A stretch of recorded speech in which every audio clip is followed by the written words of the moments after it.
श्याम मानव channel को आपका समर्थन देने के लिए चैनल को जरूर सब्सक्राइब करें। चैनल के नोटिफिकेशन पाने के लिए बेल आइकन भी दबाएं।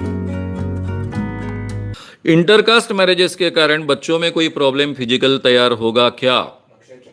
ऐसा अक्षय चकोर जी ने सवाल पूछा है। सवाल बहुत अच्छा है, लेकिन एकदम से उल्टा सवाल है। बार बार सेम जातियों में शादी होने के साथ में या उसके कारण जो जेनेटिक बीमारियां होती है उनका प्रमाण बढ़ता है।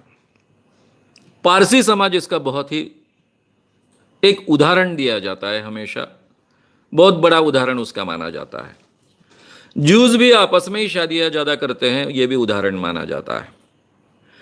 अगर एक ही कास्ट बार बार एक दूसरे के साथ में शादी करेंगे, आपस में रिश्तेदारों में ज्यादा शादियां होगी, तो जो जेनेटिक बीमारियां होती हैं, हमारे जो जीन्स होते हैं, उनके जरिए जो बीमारियां हमें प्राप्त होती है, उनका प्रमाण बहुत ज्यादा बढ़ जाता है। उल्टा अगर अलग अलग जातियों में शादी होती है जिनमें आपस में कोई रिश्तेदारी नहीं है, तो वहां ये जेनेटिक बीमारियों का प्रमाण जो है वो बहुत कम होने की गुंजाइश होती है। इसलिए हम जातियों में शादी करना साइंटिफिकली अच्छे बच्चे पैदा करने के लिए बहुत महत्व की चीज मानी जाती है। यानी आपने जो सवाल पूछा उसका एग्जैक्टली उल्टा जवाब है कि अगर इंटरकास्ट मैरिज हो गए तो बच्चे ज्यादा अच्छे शारीरिक दृष्टि से पैदा होने की गुंजाइश है। इसका मतलब वो मेंटली भी उतने स्ट्रांग हो गए या उनका व्यक्तित्व भी होगा, वो अलग बात है। मैं शारीरिक की बात कर रहा हूं। बीमारियां कम होगी, अनुवंशिक बीमारियां, जेनेटिक बीमारियां जो कही जाती है, हेरिडिटरी बीमारियां जो कही जाती है, उनका प्रमाण कम होगा, इतना तो डेफिनेट है। इसलिए आगे की पीढ़ी सशक्त पैदा होने की गुंजाइश बढ़ जाती है। और प्रकाश ढोकने इनका सवाल है। प्रकाश ढोकने जी का सवाल, आजकल कुछ लड़कियां ऐसा कहती हैं कि शादी के बाद जैसे लड़के के माता पिता साथ में रहते हैं, वैसे ही मेरे भी माता पिता क्यों साथ में नहीं रहेंगे, हम बड़ा फ्लैट लेंगे और साथ में रहेंगे, तो इसमें दोनों में झगड़े ना हो, दोनों फैमिलीज में, इसकी कोई गारंटी है? आजकल लड़कियां ऐसा कहती हैं कि जैसे पति के माता पिता साथ में रहते हैं वैसे मेरे भी माता पिता साथ में रहने चाहिए, और इस ढंग का आग्रह कुछ लड़कियां रखती हैं, और इस कारण दोनों फैमिलीज में यानी पत्नी के माता पिता और पति के माता पिता, इनके कारण झगड़े बढ़ने की गुंजाइश है या नहीं है? प्रकाश ढोकने जी का सवाल है। सवाल बहुत ही अच्छा है, प्रैक्टिकल सवाल है। सबसे पहले हमने ये समझ लेना चाहिए कि जैसा लड़के को अधिकार है अपने माता पिता की तरफ ध्यान देने का, या फिर उसकी जिम्मेदारी है, उसका कर्तव्य है, उसी ढंग से लड़की का भी कर्तव्य है। तो उसकी जो डिमांड है वो तो सही है, रैशनल है, मानवतापूर्ण है, जिसका हमने समर्थन करना चाहिए। अब रहा सवाल इसका प्रैक्टिकल सॉल्यूशन ढूंढने का। इसमें अलग अलग ढंग से प्रैक्टिकल सॉल्यूशन ढूंढा जा सकता है। एक बात तो सही है कि माता पिता की तरफ ध्यान देना अगर लड़की की जिम्मेदारी है, उसका कर्तव्य है और आवश्यकता भी है, तो उसने ये पूरा करना चाहिए और उसको पूरी तरह से सपोर्ट करना चाहिए पति ने। लेकिन अपने माता पिता पर भी अन्याय नहीं होना चाहिए, यह भी देखना उसका कर्तव्य है। तो उसके लिए प्रैक्टिकल सॉल्यूशन हमको ढूंढना पड़ेगा। अगर हमारी आर्थिक क्षमता ठीक है तो हम अलग अलग 3 घर आपस में जोड़ सकते हैं कि ये लड़के लड़की पति पत्नी एक जगह रहते हैं, उसी को सेट कर पति के माता पिता रहते हैं, और उसी को सेट कर पत्नी के माता पिता रहते हैं। यानी पति के माता पिता को भी पूरी प्राइवेसी है, पत्नी के माता पिता को भी पूरी प्राइवेसी है। एक दूसरे में ज्यादा हस्तक्षेप करने की जरूरत नहीं है, और ये दोनों पति पत्नी दोनों फैमिलीज का एक बहुत अच्छे ढंग से ख्याल रखते हैं, और एक बफर है बीच में के। इस ढंग से अगर हमारी व्यवस्था हम कर सके और तीनों फैमिलीज अगर मैच्योर्ड है तो बहुत अच्छे ढंग से जिंदगी बिताई जा सकती है। इसमें ये जो अंतर है, ये पति के माता पिता है, ये पत्नी के माता पिता है, ये अंतर भी दूर किया जा सकता है। ये तीनों के मैच्योरिटी पर डिपेंड है। अब हो सकता है कि माता पिता पुराने पीढ़ी के हैं पति के, वो कहेंगे कि पति के माता पिता को संभालना लड़के की और बहू की दोनों की जिम्मेदारी है, लेकिन बहू के माता पिता को संभालना ये जिम्मेदारी नहीं है।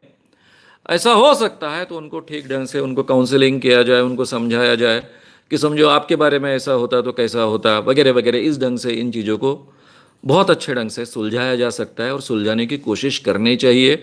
मैं फिर से रिपीट करूँगा, लड़की का भी ये कर्तव्य है अपने माता पिता की तरफ ध्यान देने का। अगर वो उसको मानती है तो उसको सपोर्ट करना चाहिए, हर पति का कर्तव्य है। लेकिन अपने माँ बाप की तरफ भी अपनी जिम्मेदारी पूरी करने की जिम्मेदारी उसकी है, ये भी उसने भूलना नहीं चाहिए। ये दोनों का बहुत अच्छा संतुलन हमने रखना चाहिए और उसके लिए जो भी आवश्यक चीज़ें हैं वो करनी जरूरी है, वो हमने करनी चाहिए। लाल चंद्र इनका सवाल है। लाल चंद्र इनका सवाल, आपने जो सोवियत रशिया के बारे में बताया, वो आपको कैसे पता चला, उसका सोर्स क्या है? सोवियत रशिया के बारे में जो भी मैंने कहा कि कम्यून्स में ये सब सिस्टम चलती थी, इसके बारे में तो बहुत लिटरेचर उपलब्ध है। आप मार्क्सवाद में अगर रुचि रखते हैं तो काफ़ी लिटरेचर इसके ऊपर उपलब्ध है, आपको कहीं से भी मिल सकता है। और आजकल तो बहुत ही आसान है, आजकल तो आपको हर जानकारी अगर थोड़ा आप ढूंढने की कोशिश करेंगे, बड़े पैमाने पर ढूंढने की कोशिश करेंगे, तो आजकल आपको इंटरनेट के जरिए काफ़ी जानकारी मिल सकती है। एक ज़माने में मार्क्सवाद, ये हम सभी जो भी विषय का अभ्यास करते हैं उन सब के लिए मार्क्सवाद बहुत आकर्षण का विषय होता है। रशियन मार्क्सवाद, चाइनीज़ मार्क्सवाद, इन सब का बहुत गहराई से अध्ययन एक ज़माने में मैंने किया था, तभी ये जानकारी प्राप्त हुई है। क्योंकि ये जो मैंने प्रयोग के हैं, ये प्रयोग सब 1940 के पहले हो चुके हुए प्रयोग हैं, यानी 1940 के पहले हो चुके हुए प्रयोग है। इसलिए उसके बारे में जो भी छप के आया था, अलग अलग किताबों में आया था, वो मैंने तब पढ़ा था। अब आपको बहुत सी ये जानकारी कहाँ कहाँ से इकट्ठा आप कर सकते हो, कर कर देखिए। नहीं मिली तो फिर मुझसे कांटेक्ट कीजिए। मनोज बोबड़े इनका सवाल है। मनोज बोबड़े इनका सवाल, आकर्षण और प्रेम के साथ सेक्सुअल संबंध कुछ दिन तक रहते हैं, कुछ सालों तक रहते हैं, बट बाद में अगर आपका पार्टनर धर्मगुरु अध्यात्म में रुचि लेने लगे, तो ऐसे में वो संबंध खारिज क्यों कर देता है या क्यों कर देता है? अब ये बहुत ही आपका जो सवाल है, पहले मैं सवाल को रिपीट करूंगा कि अगर आपका पार्टनर है, उसके प्रति आपका आकर्षण है, कुछ सालों तक सेक्सुअल संबंध अच्छे रहते हैं, लेकिन एक पार्टनर अगर कोई धार्मिक कामों में रुचि लेने लगता है तो ये संबंध थोड़े विचित्र हो जाते हैं। ऐसा परिवर्तन क्यों होता है? उसके दो कारण हो सकते हैं। पहला कारण ऐसा है कि पुरुष को ऐसा लगता है कि मेरा जो सेक्सुअल संबंध अपने पत्नी के साथ में है वो सेटिस्फाइंग है, क्योंकि पुरुष का समाधान होना आसान होता है। उसका इजैकुलेशन हो गया कि उसको तृप्ति मिलती है, ऑर्गेजम उसका हो जाता है। वैसा पत्नी का नहीं होता है, वो डिफरेंट होता है। जब सेक्स इस विषय का हम विचार करेंगे तब बहुत विस्तार से ये बात मैं आपके सामने शेयर करूंगा। अभी मैं इतना ही कहता हूं कि पुरुष की सेक्सुअलिटी अलग होती है, स्त्री की सेक्सुअलिटी अलग होती है। तो ऐसा हो सकता है कि कुछ सालों तक स्त्री पुरुष के साथ में रही, दोनों में सेक्सुअल रिलेशन भी रहे, लेकिन इसमें पुरुष का समाधान होता है लेकिन स्त्री का समाधान नहीं होता है। इस कारण धीरे धीरे उसके मन में सेक्स की अरुचि बढ़नी शुरू हो जाती है और वो सेक्स टालना शुरू कर देती है, बड़े पैमाने पर टालना शुरू करती है। और जो सेक्सुअल अर्जेस होती है, जो उसकी सेटिस्फाई नहीं होती है, वो अर्जेस पर काबू पाने के लिए वो धार्मिक कार्यों में जुड़ जाती है। भारतीय समाज में कई स्त्रियों के बारे में ये होता है। मैं काउंसलिंग करते आया हूं, इसलिए बहुत अच्छे ढंग से ये बातों को जानता हूं। तो इस कारण भी कुछ स्त्रियां सेक्स में अरुचि पैदा होने के कारण धार्मिक कार्यों में जुड़ जाती है। उनको लगता है इसके कारण मैं इन सब चीज़ों को भूल पाऊंगी और उस पर विजय प्राप्त कर पाऊंगी। फिर धार्मिक कार्यों में ब्रह्मचर्य का महत्व काफ़ी कल्ट्स में कहा जाता है। वैसे भी धार्मिक प्रवचनों में भी सेक्स को बहुत कम महत्व दिया जाता है। पति पत्नी का संबंध केवल बच्चे पैदा करने तक आना चाहिए, काम को ज़्यादा महत्व नहीं देना चाहिए। ऐसे प्रवचन देने वाले काफी बाबा लोग होते हैं, काफी धर्म गुरु होते हैं, उसका भी उसकी अरुचि और बढ़ते जाती है, ज्यादा बढ़ते जाती है। हालांकि ये अरुचि पैदा होना एक बीमारी, ट्रीटेबल बीमारी है, उसके लिए अच्छे ढंग ट्रीटमेंट हो सकती है, लेकिन इसके बारे में हमारे समाज में अवेयरनेस नहीं है। उल्टा स्त्री के लिए अच्छी बात है ऐसा माना जाता है, स्त्री में कोई काम की कामेच्छा नहीं होनी चाहिए ऐसा माना जाता है, इसलिए ऐसे स्त्री को कभी कोई दोष नहीं दिया जाता है, इसलिए उसको बढ़ावा भी मिलता है, इस बात के लिए परिणाम हो सकता है। ये एक हिस्सा हो गया कि जिसमें मैं ऐसा मान रहा हूं कि उसकी सेक्स की अरुचि निर्माण होते गई, सेक्स में रुचि नहीं ले पा रही है क्योंकि उसको सेटिस्फेक्शन नहीं मिलता है, इसलिए वो टालना चाहती है और इस कारण आगे के क्रम बढ़ते गए। दूसरा भी हो सकता है, ऐसे कुछ कल्ट्स हैं कि जो इंसान का माइंड प्रोग्रामिंग करने में काफी सशक्त है, जैसे प्रजापिता ब्रह्म कुमारी का कल्ट है। इस रंग के कुछ कल्ट्स, अगर आप इस कल्ट्स में जाना शुरू कर देते हो तो हो सकता है उस व्यक्ति को वो जाने के पहले सेक्स में काफी रुचि होगी, उसका कोई ये प्रॉब्लम नहीं होगा अरुचि का, लेकिन इसके बावजूद उस कल्ट में एक बार जाना शुरू किया तो वहां पर इतने अच्छे ढंग से माइंड प्रोग्रामिंग किया जाता है और ब्रह्मचर्य के बारे में इतनी अच्छी अच्छी बातें कही जाती है और सेक्स के प्रति घृणा निर्माण की जाती है, इस कारण भी वो व्यक्ति सेक्स से दूर हो सकती है और फिर एक दिन आकर अपने पति को कह सकती है कि आज से तू मेरा भाई है। मैंने ऐसे कई उदाहरण देखे हैं, प्रजापिता ब्रह्म कुमारी में ही देखे हैं। थोड़ी उल्टी केस है, मैं आपके सामने रखूंगा ताकि उसकी तीव्रता आपके ध्यान में आए।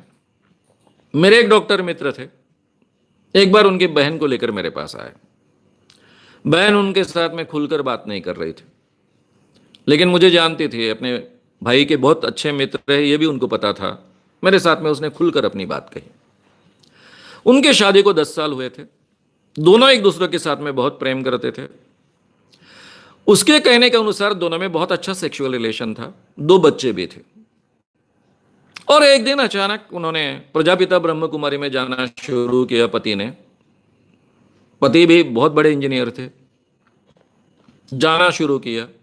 पहले तो इनको बहुत अच्छा लगा कि पति अच्छी जगह जा रहे हैं, क्योंकि प्रजापिता ब्रह्म कुमारी बहुत अच्छा लगता है, सफेद कपड़े पहनते हैं, बहुत शांति से रहते हैं, मेडिटेशन, भगवान, अध्यात्म, धर्म वगैरह ये सब बातें सामने होती है।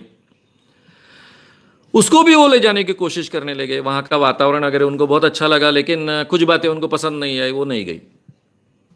धीरे धीरे पति उसमें बहुत इन्वॉल्व हो गए और एक दिन आकर अपने पत्नी को कहने लग गए कि आज से तू मेरी बहन है, मैंने शपथ ली है ब्रह्मचर्य की। इसको लगा ये थोड़ा सा बह गए हैं, 10 साल से हमारा मैरिज है, मैं अपने पति से बहुत प्रेम करती हूँ, पति भी मेरे से बहुत प्रेम करते हैं, तो इनके दिमाग में का ये जो भी मान्यता नई निर्माण हुई है कि तू मेरी बहन है आज से, उसको मैं निकाल पाऊंगी। वो कोशिश करते गई, 2 साल तक उस ढंग से उसके साथ जीते गई। एक ही बेड पर दोनों सोते थे। वो मुझसे कह रही थी कि अपना पति अगर मर जाए, जिस पर आप प्यार करते हो, बहुत प्यार करते हो, जिसके साथ में 10 साल का सेक्सुअल लाइफ आपने गुजारा है, वो पति अगर आपका गुजर जाए तो शायद आप जी सकते हो उसके बगैर, उसकी यादों के साथ में जी सकते हो। लेकिन जिस पति को आप बहुत चाहते हो, जिसके साथ में आपका 10 साल का सेक्सुअल लाइफ रहा है, वो पति आपको सटकर सोता है, लेकिन वो रोमांस भी नहीं करने देता, खुद भी नहीं करता है और अपने आप को भाई कहता है। ऐसे पति के साथ में जीना दुभर हो जाता है। मुझे बार बार लगता है कि मैंने आत्महत्या कर लेनी चाहिए और अपने आप को खत्म कर लेना चाहिए। फिर सवाल आया, पति को उस वातावरण से बाहर निकाला जा सकता है। माइंड प्रोग्रामिंग का मेरा बहुत अच्छा अभ्यास है। प्रजापिता किस ढंग से, प्रजापिता ब्रह्म कुमारी में किस ढंग से माइंड प्रोग्रामिंग होता है मैं जानता था। मैंने कहा इनको वापस नहीं लाया जा सकता है, वो अगर खुद कोशिश करेंगे तो ये संभव है। और वो तो मानते हैं कि उनकी आत्मा वगैरह वगैरह वगैरह, क्या अभी वो आत्मा स्वरूप बन गए हैं और फिर उनको अभी तो मोक्ष प्राप्त करना है, तो उनको मोक्ष प्राप्त करने दीजिए। आप अपने बच्चों को लेकर उनसे अलग हो जाइए, दूसरा कोई इसमें जवाब नहीं था। मेरे मित्र के बहन को मुझे अलग होने के लिए कहना पड़ा और उनको अलग होना पड़ा। तो मित्रों, ये दूसरा भी प्रकार हो सकता है। ये दूसरा प्रकार है तो बहुत गंभीर है, उसमें से कोई मार्ग नहीं निकाला जा सकता है। लेकिन पहला प्रकार है, अपने जोड़ीदार, साथीदार, जीवन साथी के मन में सेक्स के प्रति अरुचि निर्माण हुई, उसको फ्रिजिडिटी ऐसा कहा जाता है। फ्रिजिडिटी ये वेल डिफाइंड टर्म है। ये फ्रिजिडिटी बीमारी मानी जाती है। इसके बारे में अच्छी ट्रीटमेंट हो सकती है। कोई सेक्सोलॉजिस्ट की अगर अच्छी ट्रीटमेंट प्राप्त हो तो शायद इसमें से उस व्यक्ति को बाहर लाया जा सकता है। हाँ, प्रकाश ढोकने इनका सवाल है। प्रकाश ढोकने इनका सवाल। मैं सामाजिक क्षेत्र में काम करता हूँ। शादी के लिए मेरे पास लड़के लड़कियों के कई बायोडाटा आते हैं, पर ऐसा लगता है आजकल लड़कियों के एक्सपेक्टेशन बहुत बढ़ गए हैं। जैसे शादी के बाद मेरी नौकरी जहाँ ट्रांसफर होगी वहां मैं जाऊंगी, शादी के बाद मेरा सरनेम नहीं बदलूंगी। क्या ये सही है? प्रकाश ढोकणे जी का सवाल है कि लड़कियों के एक्सपेक्टेशंस आजकल बहुत ज़्यादा होते हैं।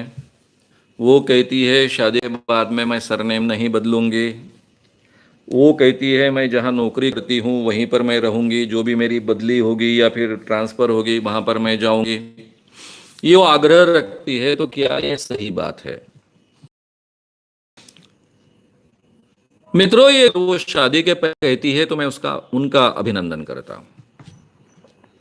वो अपने करियर को प्राधान्य देती है, महत्व देती है, उसको फर्स्ट प्रायोरिटी देती है, बहुत अच्छी बात है। वो अगर अपना सरनेम नहीं बदलना चाहती, ये भी बहुत अच्छी बात है, क्योंकि इतने सालों तक जिस नाम के साथ वो जी है, उसके जीवन का वो अस्तित्व का हिस्सा बना है, उसने क्यों बदलना चाहिए? ये दोनों चीजों का समर्थन करना चाहिए। अब रहा प्रैक्टिकल सॉल्यूशन की बात। अगर वो शादी के पहले ये सब बातें रखती है, शर्त रखती है, तो इसमें कोई ठगी नहीं है। इसलिए उनके प्रामाणिकता का और उनके विचारों का समर्थन करता हूं, अभिनंदन भी करता हूं। रहा अब प्रैक्टिकल सवाल, दोनों को अगर साथ में जीना है और अच्छे ढंग से आनंद से एक दूसरे के साथ में जीने के लिए दोनों शादी कर रहे हैं, तो कुछ एडजस्टमेंट तो करने होंगे। जैसे उदाहरण नंबर 1, तब तक हमने शादी नहीं करनी चाहिए तब तक जब तक हमको लगातार शादी के बाद में 2 साल साथ में रहने का अवसर नहीं मिले। हम उल्टा करते हैं।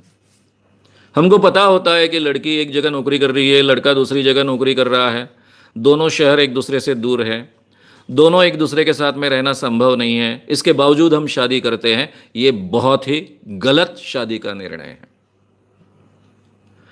शादी होने के बाद में पहले 2 साल दोनों ने एक दूसरे के साथ में रहना बहुत ही आवश्यक है। एक दूसरे को समय देना बहुत आवश्यक है। एक दूसरे को समझना, एक दूसरे के साथ में एडजस्ट होना बहुत जरूरी है, और इसके लिए कम से कम 2 साल हमने देने चाहिए।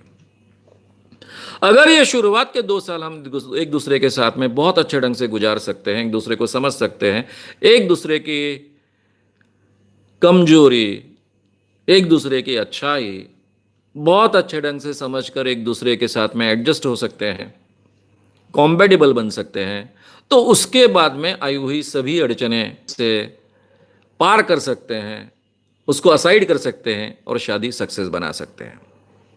तो ये आवश्यकता पूरी करने के लिए क्या मार्ग होना चाहिए? ये भी पहले से प्रैक्टिकल सॉल्यूशन ढूंढना चाहिए। लेकिन केवल नाम के लिए हम शादी करेंगे, शादी की जो शर्त होती है एक दूसरे के लिए समय देना, वो हम पूरी नहीं करेंगे, तो फिर वो शादी को कोई मतलब नहीं है। उससे अच्छा शादी न करने का निर्णय लेना ज़्यादा अच्छा होगा। हर व्यक्ति ने, हर लड़की ने, हर लड़के ने शादी करनी ही चाहिए, इसकी कोई आवश्यकता नहीं है।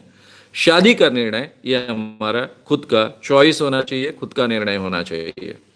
चाहते हैं तो फिर शादी को न्याय देना भी उतना ही आवश्यक है जितना आवश्यक है। करे बदलना ये तो केवल साइकोलॉजिकल और ईगो प्रॉब्लम्स है। क्यों पति का आग्रह होना चाहिए, बदलना चाहिए, मेरा ही नाम लगाना चाहिए? इतना ही आग्रह है तो फिर ऐसे लड़की से शादी नहीं करने की। एकदम से एक आधी अनपढ़ वगैरह गंवार लड़की चुनकर उसके साथ शादी करनी चाहिए, नाम ही बढ़ाना है ना, नाम ही थोपना है ना उसके ऊपर। तो आप दोनों चीजें एक साथ में नहीं प्राप्त कर पाओगे। और संदीप जाधव इनका सवाल है, शादी के लिए कौन सा एज ठीक है? संदीप जाधव इनका सवाल है, शादी के लिए कौन सा एज ठीक है? ये और समीर सिंह इनका भी उससे जुड़ा सवाल हो सकता है कि महिला और पुरुष के एज में कितना गैप होना चाहिए। समीर सिंह जी का भी सवाल है कि क्या महिला और पुरुष के एज में कोई गैप होनी चाहिए? इसका कोई नियम नहीं, इसका कोई नियम नहीं हो सकता है। वैसे स्त्री पुरुष में गैप होनी चाहिए, इसका भी कोई नियम नहीं हो सकता है। वैसे मान्यता ऐसी है कि साधारणतः लड़के की उम्र और लड़की की उम्र में 10 साल तक भी फर्क रहा तो कुछ बिगड़ता नहीं है। पुरुष स्त्री से बड़ा होना चाहिए, कम से कम 10 साल से ज़्यादा बड़ा नहीं होना चाहिए, लेकिन उससे कुछ बिगड़ता नहीं। इसके कुछ फायदे हैं, इसके कुछ नुकसान। ये 10 साल उम्र में बड़ा व्यक्ति, जैसे 50 साल पहले इस ढंग की बहुत शादियां होती थी, अभी 25 साल पहले तक भी इस ढंग की शादियां बहुत बड़े पैमाने पर चलती थी कि 8-10 साल का तो फर्क होता ही था, 5-6 साल का फर्क होना तो बहुत मामूली बात थी। क्योंकि जब तक पुरुष अपना करियर अच्छे ढंग से संवारता नहीं है, एजुकेशन पूरा नहीं करता है, बाद में नौकरी अच्छे ढंग से उसमें स्थिर नहीं होता है, तब तक वो शादी नहीं करता है। और लड़की पढ़ रही है और तभी उसकी शादी हो जाती थी, तो दोनों में 7-8 साल का 10 साल का फर्क रहता था। इसमें अगर लड़का पुरुष बहुत मैच्योर है तो उसके फायदे इस शादी को बहुत मिलते थे। हर लड़की अपने पिता से बहुत प्रेम करती है, लेकिन पिता से कभी शादी नहीं कर सकती है, क्योंकि पिता और लड़के में कभी सेक्सुअल रिलेशन नहीं हो सकता है। तो ये फादर कॉम्प्लेक्स जो होता है तो हर लड़की में होता है। यहां वो बहुत अच्छे ढंग से सेटिस्फाई होता था, क्योंकि पति उम्र से ज्यादा है, वो अपने बाप की भी कमी पूरी कर रहा है और पति की भी कमी पूरी कर रहा है, तो ये शादी बहुत अच्छे ढंग से निभ भी सकती थी। तो ये वो पति कितना मैच्योर्ड है, इन बातों को कितना समझता है, अपने पत्नी को कितना प्रेम देता है, वो उम्र से कम होने के बावजूद उसका जो भी अल्लड़पन होगा या फिर उसका जो भी थोड़ा सा इमेच्योरपन होगा, उसको बड़े अच्छे ढंग से आसानी से हैंडल कर लेता है, मैच्योरिटी के साथ में हैंडल कर लेता है। ये अगर सब बातें उसमें बहुत अच्छे ढंग से आई तो ये शादी बहुत अच्छे ढंग से सक्सेस हो सकती थी और होती भी थी। आजकल के ज़माने में ऐसा माना जाता है करीब करीब सिमिलर होनी चाहिए, ऐसे भी शादियां सक्सेस हो सकती है। It depends upon maturity. दोनों में कितना एडजस्टेबल नेचर है, एक दूसरे को संभालने की, एक दूसरे को समझने की, एक दूसरे को स्वीकारने की, एक दूसरे को अवसर देने की क्षमता है, इस पर काफ़ी चीज़ें डिपेंड है। कई शादियों में लड़कियों की उम्र ज़्यादा होती है और लड़कों की उम्र कम होती है, फिर भी वो शादियां सक्सेसफुल हो सकती है। गांधी जी की बीवी भी उनसे उम्र से बड़ी थी, टॉल्स्टॉय की, अपने शेक्सपियर की बीवी उनसे उम्र से बड़ी थी, और आपके कई लोगों के जो गॉड कहे जाते हैं क्रिकेट के, मैं ऐसे कोई व्यक्ति को कोई गॉड वगैरह नहीं मानता हूँ, ये सचिन तेंदुलकर की बीवी अपने उम्र से बड़ी है, उनसे बड़ी है, फिर भी वो शादी सक्सेसफुल मानी जाती है। तो कहने का मतलब ऐसा है कि उम्र ये महत्व की बात नहीं होती है। उम्र कम ज़्यादा हो सकती है, ज़्यादा उम्र होने के भी कुछ फायदे हैं, उम्र अगर सरीखी रहे तो उसके भी फायदे हैं। पहले क्या होता था कि पुरुष की उम्र अगर ज़्यादा रहे और स्त्री की उम्र कम रहे, उसमें 10 साल से ज़्यादा अगर लाइफ रहे, तो दोनों का sexual life at A time ख़त्म होने की गुंजाइश थोड़ी डिफिकल्ट जाती थी। शायद स्त्री का सेक्सुअल लाइफ काफ़ी एक्टिव रहना बाकी है, पुरुष का सेक्सुअल लाइफ अब कम हो गया है, तो उसमें कुछ दिक्कतें आ सकती थी। उम्र अगर बराबर की हो तो ये गुंजाइश कम होगी, बस इतना ही फर्क है। लेकिन सेक्सुअलिटी और सेक्सुअल लाइफ केवल उम्र के आधार पर निर्भर नहीं होता है, दोनों एक दूसरे को कितना चाहते हैं, दोनों के एक प्रति कितना आकर्षण है, दोनों की शारीरिक क्षमता और टोटल मेंटल और शारीरिक हेल्थ कैसी है, इस पर भी वो डिपेंड होता है। इसलिए वो कोई नियम नहीं हो सकता है। इसलिए इन शॉर्ट इन दोनों सवालों का जवाब यही है कि दोनों के उम्र में फर्क होना, कितना फर्क होना चाहिए इसका कोई नियम नहीं हो सकता है, और ये बात हम ध्यान में रखेंगे।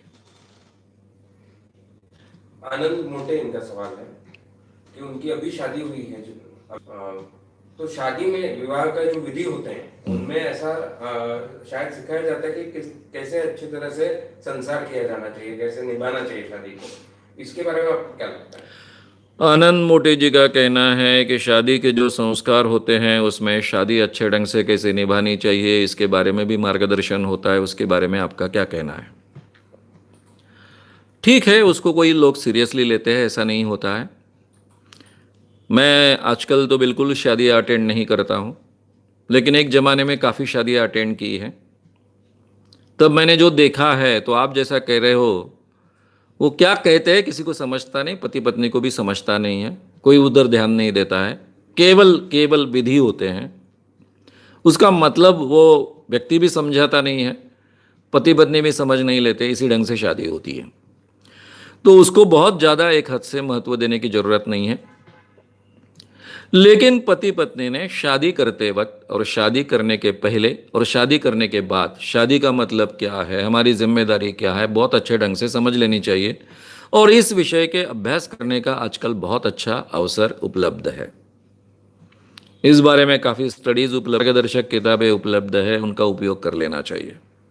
इवन सेक्स के बारे में भी उसका शादी के पहले ही, नहीं तो ऐसा कुछ लड़के लड़कियों को लगता है कि आजकल तो क्या है, इसके बारे में तो हमको सभी जानते हैं, इतने फोटोज़ देखते हैं, ये देखते हैं, वो देखते हैं, इसका मतलब आपको सेक्सुअल लाइफ के बारे में, सेक्स के बारे में, सेक्स के साइंस के बारे में मालूम है, ऐसा बिल्कुल नहीं है। वो आपको स्टडी करना ही होगा, क्योंकि अनुभव के आधार पर बहुत कम सीखा जा सकता है, क्योंकि इस क्षेत्र में अनुभव हमारे यहाँ बहुत मर्यादित होते हैं। साइंटिफिक स्टडीज़ की बहुत आवश्यकता होती है, और इसके लिए मैं हमेशा रिकमेंड करता हूँ कि जिस भी लड़के लड़की ने शादी करनी है, लड़के या लड़की या दो भी कोई भी हो, उन्होंने इसका अभ्यास करना चाहिए। शादी, मैरिज किस लिए हम कर रहे हैं, इसके बारे में भी अभ्यास करना चाहिए, और सेक्स के बारे में भी अभ्यास करना चाहिए। और सेक्स के ऊपर हमेशा एक किताब को मैं हमेशा लोगों को रिकमेंड करता हूँ, Masters and Johnson's on sex and human loving. मैं रिपीट करता हूँ, Masters and Johnson's on sex and human loving. ये जैको पब्लिकेशन की किताब है, बहुत अच्छी किताब है। मैंने सेक्स पर की हंड्रेड्स किताबें पढ़ी है, लेकिन मैं इस किताब को बहुत ही ताकत से रिकमेंड करता हूँ, क्योंकि इसमें एस्पेक्ट भी सेक्स का कवर किया गया है और फिर भी सेक्स का बहुत अच्छे ढंग से। अगर आपको कोई एक ही किताब पढ़नी है तो ये किताब पढ़नी चाहिए। मार्केट में बहुत आसानी से उपलब्ध किताब है, जैको पब्लिकेशन की है, आप इजीली उसको ढूंढ सकते हैं। और डी कांबळे जी का सवाल है। डी कांबळे जी का सवाल, डी कांबळे जी का सवाल, कन्यादान ये शब्द उचित है क्या? कन्यादान ये शब्द उचित है क्या? इसके बारे में बहस हो सकती है। दान कैसा हो सकता है कन्या का,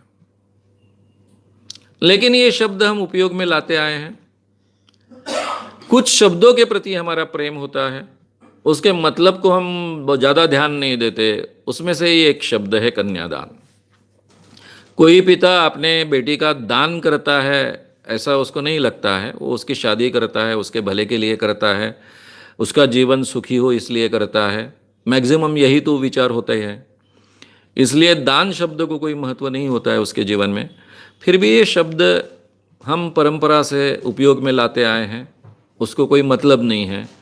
अपने बेटी का कभी किसी पिता ने या माता ने दान नहीं करना चाहिए, क्योंकि दान दी हुई चीज़ वापस नहीं ली जा सकती है। बेटी कोई चीज़ नहीं है। उल्टा अगर बेटी अपने शादी में खुश नहीं है तो पिता ने और माता ने उसके पीछे पूरी ताकत से खड़ा होना चाहिए। ये वातावरण हमेशा के लिए रखना चाहिए। ये जो हमारी मान्यता थी कि एक बार बेटी की यहाँ से शादी की डोली उठी तो उसके बाद में उसकी अर्थी ही ससुराल से उठेगी, ये विचारों को त्याग देना चाहिए। कन्यादान शब्द को त्यागने की जरूरत नहीं, इन विचारों को त्याग देना चाहिए। बेटी जिंदगी के आखिरी तक हमारी जिम्मेदारी है। उसको जब भी हमारी ज़रूरत है उसके पीछे हम खड़े रहेंगे।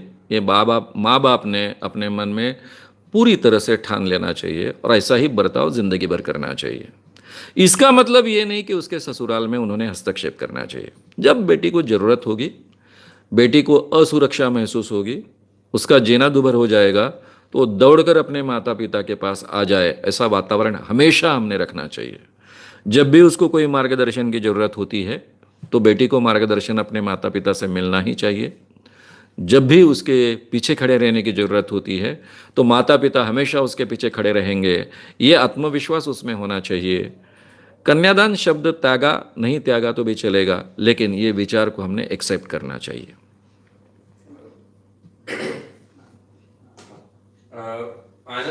आनंद मोटे इनका सवाल, दहेज प्रथा कब शुरू हुई और कब खत्म होगी? आनंद मोटे। दहेज प्रथा कब शुरू हुई और कब खत्म हुई? खत्म तो नहीं हुई है, खत्म होगी। खत्म कब होगी कहना मुश्किल है, कब शुरू हुई ये भी कहना मुश्किल है, क्योंकि हमारे यहां कोई भी इतिहास इन चीजों का नहीं लिखा जाता है। इतिहास लेखन की पद्धति हमारे भारत में नहीं है। लेकिन दहेज प्रथा केवल भारत में है ऐसा नहीं है। बर्ट्रैंड रसेल का marriages and morals and marriages नाम का एक बहुत ही सुंदर किताब है।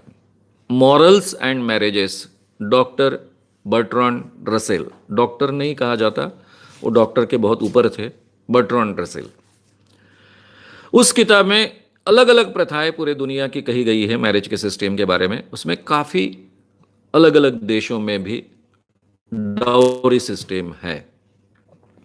सिस्टम क्यों शुरू हुई, किस लिए शुरू हुई? भारत में 2 प्रकार की डाउरी सिस्टम है। आप सब यानी अगर लड़की के साथ में शादी करनी है तो लड़की के बाप को डाउरी देनी पड़ती, ये भी सिस्टम भारत में है। और लड़की की शादी लड़के के साथ में करनी है तो मेरी लड़की के साथ में शादी करो, उसके साथ में मैं लड़के को डाउरी दूंगा, ये भी सिस्टम हमारे भारत में है। भारत में सब कुछ है, सभी सिस्टम आपको देखने को मिलेगी। डाउरी सिस्टम के खिलाफ एक जमाने में हम लोग मूवमेंट चलाते थे। डॉक्टर रूपा कुलकर्णी हमारी नेता थी, उनके साथ में हम ये काम करते थे। काफी बड़े पैमाने पे लोगों का प्रबोधन करने का प्रयास किया ताकि डाउरी सिस्टम खत्म हो।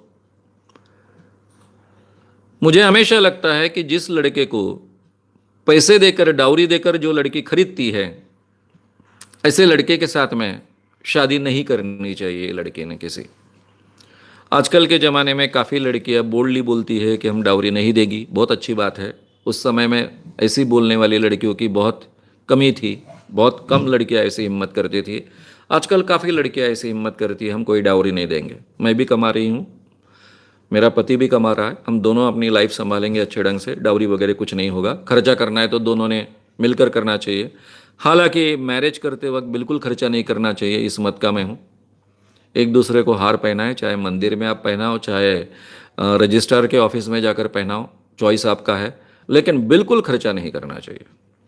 जो भी माँ बाप अपने बेटी के शादी पर खर्चा करना चाहते हैं, या फिर जो लड़के के माँ बाप है बेटे के शादी पर खर्चा करना चाहते हैं, वो सब खर्चा उन्होंने दोनों के नाम से बैंक में जमा कर देना चाहिए, लेकिन बिल्कुल शादी पर खर्चा नहीं करना चाहिए। ये मेरा आग्रह होता है, और ये आग्रह पूरा नहीं होता है इसलिए मैं किसी शादी में नहीं जाता हूँ। तो ये शादी यानी बर्बादी का एक बहुत बड़ा हमारे समाज में कारण बन जाता है। मैं एक फार्मर का बेटा हूँ, मैं फार्मर्स को आत्महत्याएं करते हमेशा देखता हूँ। उसमें जो भी हमारे अर्थव्यवस्था का हिस्सा है वो तो है ही, लेकिन उसके साथ में ये शादी सिस्टम का भी बहुत बड़ा हिस्सा है।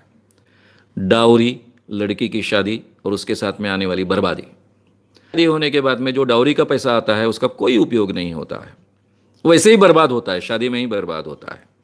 उस डाउरी से कुछ नहीं चलता है, लेकिन लड़की का घर पूरी तरह से बर्बाद हो जाता है। पहले ही कर्जे में डूबे हुए व्यक्ति होते हैं। लड़की की शादी तो अपने प्रतिष्ठा के अनुसार करनी है। ये प्रतिष्ठा की मान्यता भी पूरी झूठी होती है। हमारी प्रतिष्ठा, हमारा खानदान। मैं कभी कभी मजाक से कहता हूँ कि आप अब पत्रिका बना रहे हो शादी के लिए, भेजने वाले हो, कितने लोग आपको पहचानते हैं? बनती है 2,000, 3,000, 5,000। फिर मैं कहता हूँ इतने बड़े महाराष्ट्र में, पूरे भारत में 130 करोड़ लोग हैं, उसमें से केवल आपको 2-3 हज़ार लोग जानते हैं। फिर भी मैं प्रतिष्ठा, मेरी प्रतिष्ठा, मेरी प्रतिष्ठा के अनुसार शादी, ये ढकोसला लेकर आप चलते हो। शरद पवार जी ने अपने बेटे की शादी की। अब शरद पवार जी को पैसों की कोई कमी है? राजकीय नेता है, मुख्यमंत्री रह चुके हैं महाराष्ट्र के कई बार, देश के कृषि मंत्री रह चुके हैं, संरक्षण मंत्री रह चुके हैं। इसके बावजूद उन्होंने अपने इकलौते बेटी की शादी की। सभी पॉलिटिकल लीडर्स, मेरे मित्र नितिन गडकरी, शादी में पैसा बहाया, करोड़ों रुपए बहाया अपने बेटी बेटे के शादी में।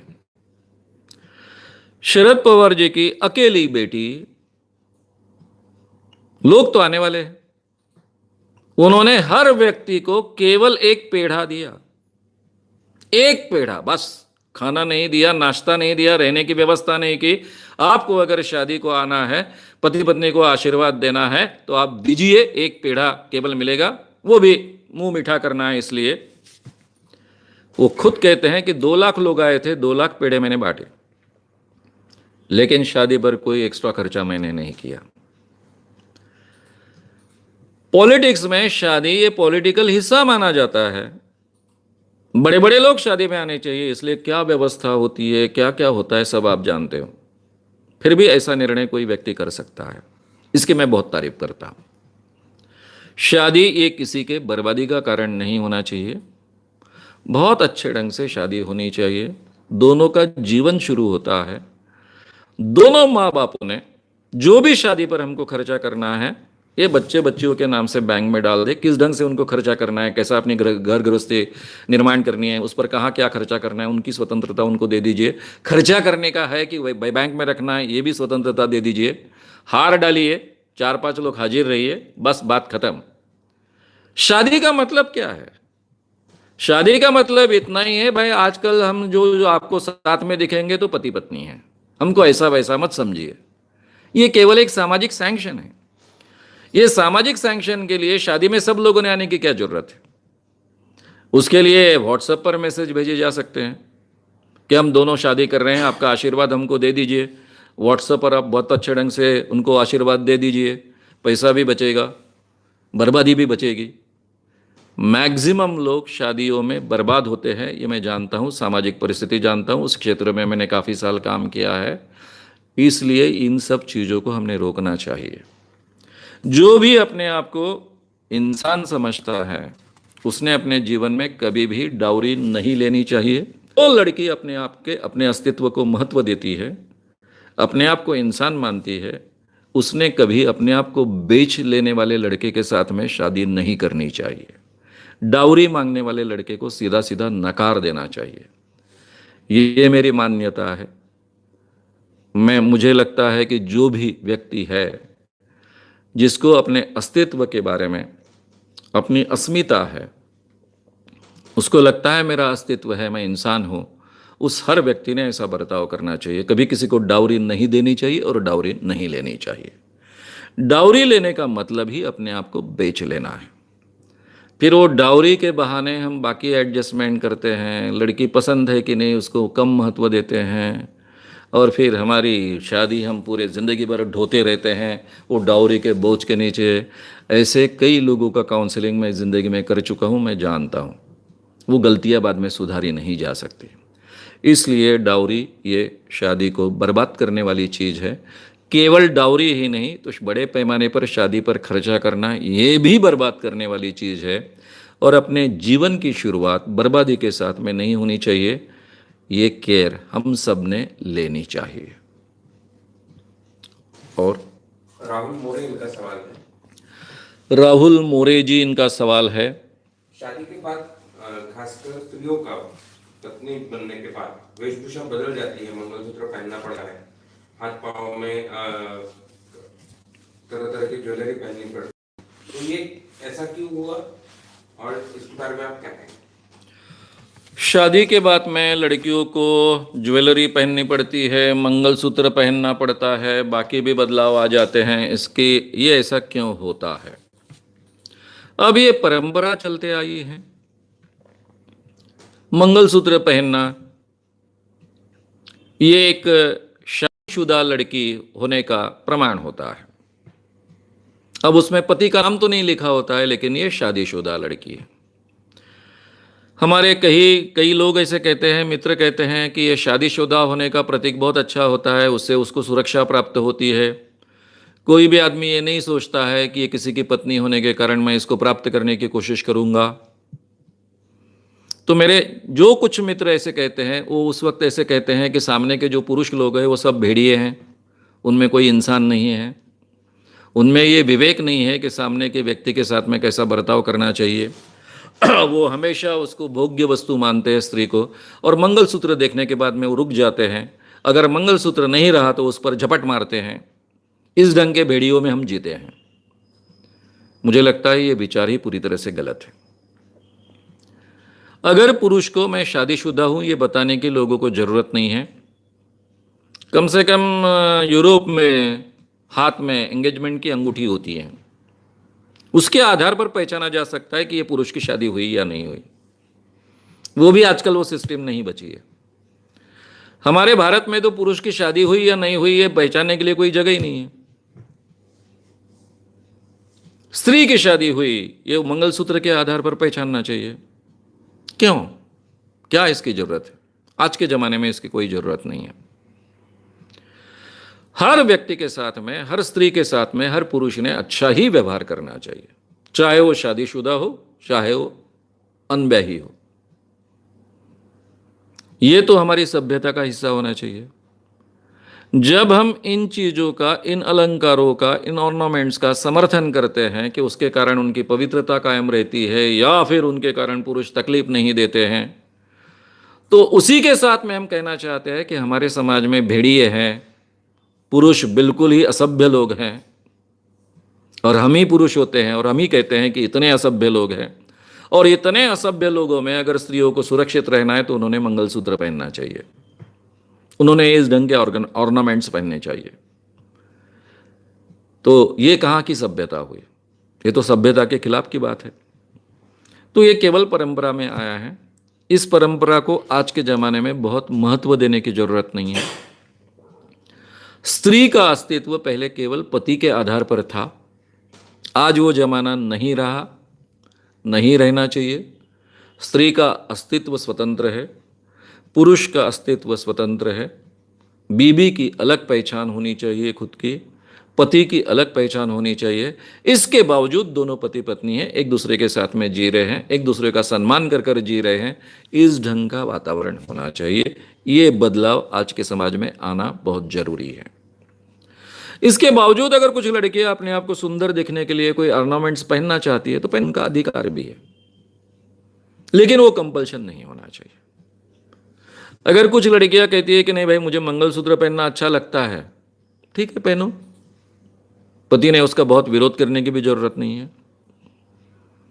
लेकिन उसके पीछे के ये कारण नहीं बताने चाहिए कि उसके कारण सुरक्षा मिलती है, फिर पुरुष गलत नज़रों से नहीं देखते हैं। जो पुरुष गलत नज़रों से देखते हैं वो कोई इतनी सभ्यता वगैरह अमल में लाने की कोशिश नहीं करते कि आप मंगलसूत्र है तो मत देखिए। ये ऐसा कुछ होता नहीं है। मैं पुरुषों को भी बहुत अच्छे ढंग से जानता हूँ, उन्हीं में रहता हूँ, तो ऐसा कुछ होता नहीं है। ये भी हमारी गलत मान्यता है। असभ्य होते हैं वो कहीं भी मुंह मारने की कोशिश करते हैं, जो सभ्य होते हैं वो संभल कर ही हर जगह चलते हैं। तो इसके पीछे वो जो कारण बताए जाते हैं उसमें कोई तथ्य नहीं है। या फिर कुमकुम लगाने के कारण अलग पहचान होती है, उसके कारण ये वो स्त्री जो होती है उसके सेक्स पर कंट्रोल रहता है, ये वगैरह सब वैज्ञानिक बातें हैं, अनसाइंटिफिक बातें हैं, इसको कोई आधार नहीं है, इनमें कोई मतलब नहीं है। जो परंपराएं हमारे चलती है उसके पीछे कोई बहुत साइंटिफिक कारण होते हैं, ऐसा भी उसके पीछे कोई कारण नहीं होता है। चलते आइए हम अमल में लाते आए हैं, इतना ही उसमें होता है। वो प्रतीक होते हैं, उन प्रतीकों का मतलब हमने ध्यान में रखना चाहिए, प्रतीकों को महत्व देते बैठना नहीं चाहिए। हमारे 10 सवाल हो चुके हैं। हाँ। लगभग 30-31 सवाल हमारे पास है। हाँ। 32 सवाल। टीना शुभमूर्ति और प्रकाश ढोकने, इनका लगभग एक जैसा सवाल है। हाँ, टीना शुभमूर्ति और प्रकाश ढोकने। टीना शुभमूर्ति, इनका सवाल है कि अगर दोनों हस्बैंड और वाइफ काम करते हैं तो फाइनेंस कैसे डिस्ट्रीब्यूट करें घर का, या यानी खर्चे कैसे डिस्ट्रीब्यूट करें। और प्रकाश ढोकने जी का उसी से जुड़ा सवाल हो सकता है कि लड़के आज पैसे कमाने लगी, या कभी कभी लड़कियों की सैलरी ज्यादा भी होती है, तो ये घटस्फोट का कारण है क्या, बढ़ते हुए घटस्फोट का। टीना का सवाल ऐसा है कि पति पत्नी दोनों कमाते हैं तो घर के खर्चे कैसे उठाने चाहिए। और ढोकने जी का सवाल है कि अगर लड़की की सैलरी ज़्यादा है पति से तो ये उनके डाइवोर्स का हो सकता है क्या। एक की सैलरी कम हो ज़्यादा हो इससे डाइवोर्स का कारण तो होना नहीं चाहिए। अगर दोनों एक दूसरे के साथ में जीना चाहते हैं तो इतनी तो समझदारी होनी चाहिए कि किसी को कम चाहे पगार हो चाहे ज़्यादा हो, कोई कम कमाता हो कोई ज़्यादा कमाता हो, इसके कारण हमारे पति पत्नी के रिलेशन में कोई फर्क नहीं गिरना चाहिए। इतनी अगर मैच्योरिटी है तो ही वो शादी निभ सकती है, अदरवाइज नहीं निभ सकती है। ईगो प्रॉब्लम्स के कारण अगर हमारी शादी बह जाती है, असफल होती है, इसके लिए हम ही जिम्मेदार हैं, हमारे ईगो जिम्मेदार है। फिर अपने ईगो लेकर बैठिए। शादी में ईगो को डिसॉल्व करने की भी क्षमता चाहिए। देखिए, आपका आत्मविश्वास, आपका अस्तित्व, आपकी अस्मिता, ये अलग बात है और ईगो अलग बात है। ईगो इरेशनल हो सकती है। शादी में कोई अगर मेरा बार बार अपमान करे, शादी में अगर पत्नी बार बार कहे कि मैं जमाते कम हो, तुमको बोलने का अधिकार बिल्कुल कम है, तो वो तो शादी नहीं चलने वाली है। यहां केवल ईगो प्रॉब्लम नहीं है, एक दूसरे का अपमान करने की बात है। ये तो नहीं चाहनी चाहिए, किसी भी हालत में नहीं आनी चाहिए। लेकिन मेरी पत्नी ज़्यादा कमाती है, लोग क्या बोलते हैं, इस कारण फिर मेरा ईगो हर्ट होता है और इसलिए मैं पत्नी को बहुत तकलीफ देना शुरू कर देता हूँ, फिर उस पर अन्याय करना शुरू कर देता हूँ, या फिर उसका जब भी समय मिले उसका अपमान करना शुरू करता हूँ। तो ये तो बहुत ही गलत बात है, ऐसा नहीं होना चाहिए। मैं कई जोड़ों को देखता हूँ, नज़दीक से देखता हूँ। मैं बहुत शादियाँ बहुत बारीकी से देख पाता हूँ क्योंकि तटस्थता से देख पाता हूँ। ये हमेशा का सवाल होता है, दो लोग कमा रहे हैं, क्या करना चाहिए। अक्सर ऐसा होता है कि दोनों एक ही बैंक खाते में पैसे डालते हैं, जो चाहे वो उस ढंग से खर्च करता है। ऐसा नहीं होना चाहिए। इसके बारे में दोनों ने स्पष्ट होना चाहिए। पत्नी की कमाई अपनी कमाई है, पति की कमाई अपनी कमाई है, लेकिन दोनों को घर चलाना है, गृहस्थी चलानी है। ठीक ढंग से एक दूसरे के साथ में बातचीत होनी चाहिए, शेयरिंग होना चाहिए। घर खर्चे को हमको अगर 10,000 खर्चा आता है तो इसमें से 5,000 हम करेंगे, 5,000 आप करेंगे। इस ढंग का बोलकर कुछ चीज़ें तय होनी चाहिए। अगर कुछ नई चीज़ हमको करनी है तो एक दूसरे की सम्मति लेकर दोनों फिर आधा आधा उसमें हिस्सा बांटेंगे। इस ढंग से अगर हम व्यवहार करते रहेंगे तो मुझे लगता है इसमें कम गड़बड़ी पैदा होगी। और दोनों का सेपरेट बैंक बैलेंस होना चाहिए। दोनों का वो अपना अधिकार होगा कि किसने कहाँ पैसे खर्च करने चाहिए। पति की कमाई पति अपने माता पिता को देना चाहता है तो पत्नी को भी अपनी कमाई को अपने भाई को, अपने फिर बहन को या फिर अपने माता पिता को देने का अधिकार है। ये भी हमने स्वीकारना चाहिए, मानकर चलना चाहिए। ना ही पत्नी ने कभी अपने पति को रोकना चाहिए उसके माता पिता के भरण पोषण के लिए, देखभाल के लिए वो कैसे कुछ खर्च करे तो उसको रोकना नहीं चाहिए पत्नी ने कभी। वैसे ही पत्नी अगर अपने माता पिता के लिए या फिर उनके फैमिलीज़ के लिए कुछ खर्च करना चाहिए तो उसके लिए पति ने भी रोकना नहीं चाहिए। माँ भी इक्वेलिटी देखनी चाहिए। दोनों की ये जिम्मेदारी है। ये व्यावहारिक चीज़ें जो होती है वो व्यावहारिक स्तर पर डील करनी चाहिए। नहीं फिर ये तेरा मेरा करना ठीक नहीं, पति पत्नी में ऐसा नहीं होना चाहिए, ये आज के ज़माने में तो नहीं चलेगा। अगर दोनों कमाई कर रहे हैं तो इस ढंग के एडजस्टमेंट हमको करने पड़ेंगे। इसमें यह हो सकता है कि एक ज़्यादा कमा रहा है, वो ज़्यादा शेयरिंग दे रहा है, दूसरा कम कमा रहा है, वो कम शेयरिंग दे रहा है, ये हो सकता है और ये होना भी चाहिए। एक का सैलरी बहुत ही ज़्यादा है तो वो भी उतना ही देगा और जिसकी सैलरी एकदम कम है वो भी उतना ही देगा, ये भी अन्यायपूर्ण होगा। तो ये थोड़ा सा व्यावहारिक चीज़ें जो होती है वो बातचीत कर ठीक ढंग से उसको हैंडल करना चाहिए और सुलझानी चाहिए। और मैं कई बार कहता हूँ कि ये राइटिंग में आना चाहिए, यानी स्टैम्प पेपर पर लिखने की ज़रूरत नहीं है। लेकिन कल जाकर उस पर बहस हो गई तो भाई हमने ये तय किया था, हमने जो तय किया था वो ये था, ये स्पष्ट करने के लिए। नहीं तो मैंने ये कहा था, तुमने ये कहा था, तुमने भलतईच कहा था, इस पर भी बहस होती है।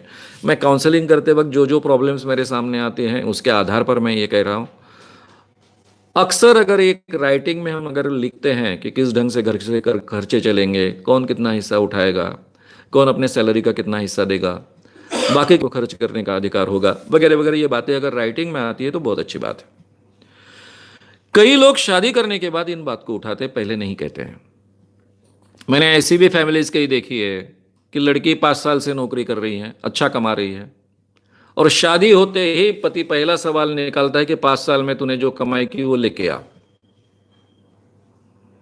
वो तो अपने घर की कमाई है, ससुराल में आनी चाहिए। ऐसे पति को लाफा मारने की मेरी खुद की इच्छा होती है। ऐसे बोल ही कैसा सकता है कोई? अरे भाई, शादी के बाद में पत्नी तेरी हुई है, पहले से तेरी नहीं थी 5 साल से, ये बोलने का भी तेरे को अधिकार नहीं। तो ये भी प्रॉब्लम्स मैंने देखे। तो ये सब राइटिंग में आना बहुत जरूरी है। शादी होते वक्त ही इस बात का अगर कुछ बातचीत इस बारे में हो तो ज्यादा अच्छा है, स्पष्टता होनी चाहिए। क्योंकि शादी ये केवल इमोशनल हिस्सा नहीं है, ये प्रैक्टिकल हिस्सा है। इमोशनल हिस्सा केवल एक व्यक्ति दूसरे को कितनी पसंद आती है कि नहीं, वो इमोशनल हिस्सा है। बाकी सब शादी ये प्रैक्टिकल होती है।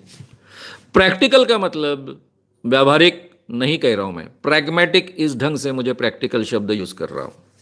प्रैग्मेटिक, रीजनेबल, इस अर्थ से मैं ये शब्द का उपयोग कर रहा हूं। तो इस ढंग से अगर हम सब एडजस्टमेंट करेंगे तो हमारी शादी बहुत अच्छे ढंग से निभने की गुंजाइश है, इतना हमने देखना चाहिए। आगे महेश केदार इनका सवाल है, थोड़ा आप आज के विषय से नहीं, फिर भी उनका अर्जेंट सवाल है। आर्ट ऑफ लिविंग के श्री श्री रविशंकर के बारे में आपकी क्या राय है? मैं उनका मेडिटेशन कोर्स ज्वाइन करूं क्या ना? नाम महेश केदारे जी का सवाल है, आर्ट ऑफ लिविंग में ज्वाइन करूं क्या? मुझे कुछ उनके बारे में ठीक ढंग से जानकारी नहीं, मैं आपको रिकमेंड नहीं करूंगा। जो अपने आप को बाबा कहलाता है, जो अपने आप के फ़ोटो सामने रखता है और मेरे फ़ोटो के सामने मेडिटेशन करो ऐसा कहता है, उसको मैं बाबा कहता हूँ। और ऐसे कोई बाबा का आप कोई वर्कशॉप करो पर्सनालिटी डेवलपमेंट का भी, ये मैं रिकमेंड नहीं करूँगा। वो क्या सिखाते हैं, उसमें कितना साइंटिफिक है, कितना अनसाइंटिफिक है, जब मैं रविशंकर इस विषय को लेकर बोलूँगा श्री श्री, तब मैं बहुत विस्तार से बात करूँगा। मैं कोई ऐसी बात को रिकमेंड करना नहीं चाहूँगा कि जो मेरे विचारों के साइंटिफिक मुझे नहीं लगती है, मेरे विचारों के अनुसार। सुधीर पाठक इनका सवाल है, इंसान या मनुष्य जो होता है वो मोनोगैमस है या पॉलीगैमस है, और अगर पॉलीगैमस है तो फिर मैरिज सिस्टम कैसे सरवाइव करे? किसका सवाल? सुधीर पाठक इनका सवाल है कि मैरिज सिस्टम में जो भी स्त्री है, पुरुष है, वो मोनोगैमस है या पॉलीगैमस है। मोनोगैमस इसका मतलब होता है एक ही व्यक्ति के साथ में रिलेशन रखने की इच्छा होने वाला व्यक्ति। नहीं, मनुष्य जेनेटिकली मोनोगैमस है। और कई लोगों के साथ में संबंध रखने वाला पॉलीगैमस। तो मनुष्य क्या है? तो मैंने बहुत शुरुआत में ही ये बात आपके सामने रखी है। जो पार्ट 1 है, जीवन साथी पार्ट 1, उसमें शादी सिस्टम कैसे तैयार हुई, ये बात रखते वक्त मैंने पूरी तरह से ये बात स्पष्टता से रखी है कि मोनोगैमी ये संस्कारों के कारण हम निर्माण करना चाहते हैं। नेचर ने स्त्री और पुरुष को, एक स्त्री और एक पुरुष के साथ में संबंध रखने के लिए, मोनोगैमी के लिए पैदा ही नहीं किया है। ये मैंने बहुत स्पष्टता से शुरुआत से बात ये आपके सामने रखी है। और इसके बारे में आज के अभ्यास में, यानी आज के जमाने के अभ्यास में कोई अलग मत भी नहीं, यानी इसमें कोई साइंटिफिकली कोई अलग अलग मत है, अलग अलग विचारधारा है, ऐसी बात भी नहीं। ये पूरी सच बात है कि नेचर ने स्त्री पुरुष को नर मादी कर कर पैदा किया। एक नर के कई स्त्रियों के साथ में संबंध आए, एक स्त्री के कई नरों के साथ में संबंध आए ताकि बच्चे पैदा होने की गुंजाइश ज्यादा से ज्यादा हो, इसलिए नेचर ने उनको तैयार किया है। तो जेनेटिकली दोनों मोनोगैमस नहीं है, ये तो फैक्ट है। लेकिन मोनोगैमी क्रिएट की जा सकती है कि नहीं? मैंने पहले ही कहा कि इंसान ने बहुत सी नेचुरल चीजों से बढ़कर अलग से अपने आप को डेवलप किया है। जैसा इंसान घर कर रहता है, यह भी तो नेचुरल नहीं है। गुफाओं में रहना नेचुरल हो सकता है, लेकिन वो घर बांधता है। इंसान ने समाज व्यवस्था निर्माण की, यह भी नेचुरल नहीं थी।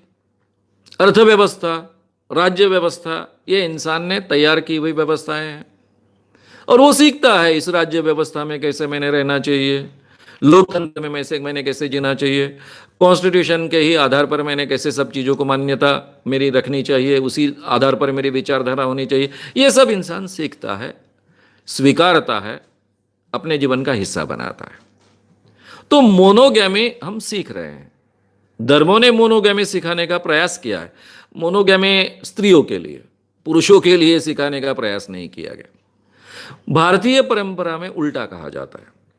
भारतीय परंपरा में स्त्री को अष्टकाम कहा गया है, और वो साइंटिफिक फैक्ट भी है। इसीलिए स्त्री के वेश्या व्यवसाय बड़े पैमाने पर खड़े हो सकते हैं, पुरुषों के वेश्या व्यवसाय बड़े पैमाने पर खड़े नहीं हो सकते हैं, क्योंकि उसको मर्यादा है। एक स्त्री कई पुरुषों के साथ में संबंध नेचुरली रख सकती है, वो क्षमता उसमें होती है। इसलिए भारतीय परंपरा उसको अष्टकाम कहती है। स्त्री में अष्टकाम क्षमता होती है, 8 गुना पुरुष से क्षमता होती है, ये कहा जाता है। तो धर्मों के आधार पर हमने स्त्रियों को मोनोगैमिक करने का प्रयास किया, पुरुषों को नहीं किया। लेकिन अभी जो हमारी कॉन्स्टिट्यूशन है, उसके आधार पर हमने मोनोगैमिक करने का प्रयास दोनों को किया है। पुरुष को भी एक से ज्यादा शादी करने का अधिकार नहीं। मुस्लिम धर्म अपवाद है उसके लिए। वो तब आम्बेडकर जी या फिर नेहरू जी नहीं कर पाए, बहुत सी अड़चनें थी। हिंदू कोड बिल भी लाने के लिए बहुत पापड़ बेलने पड़े।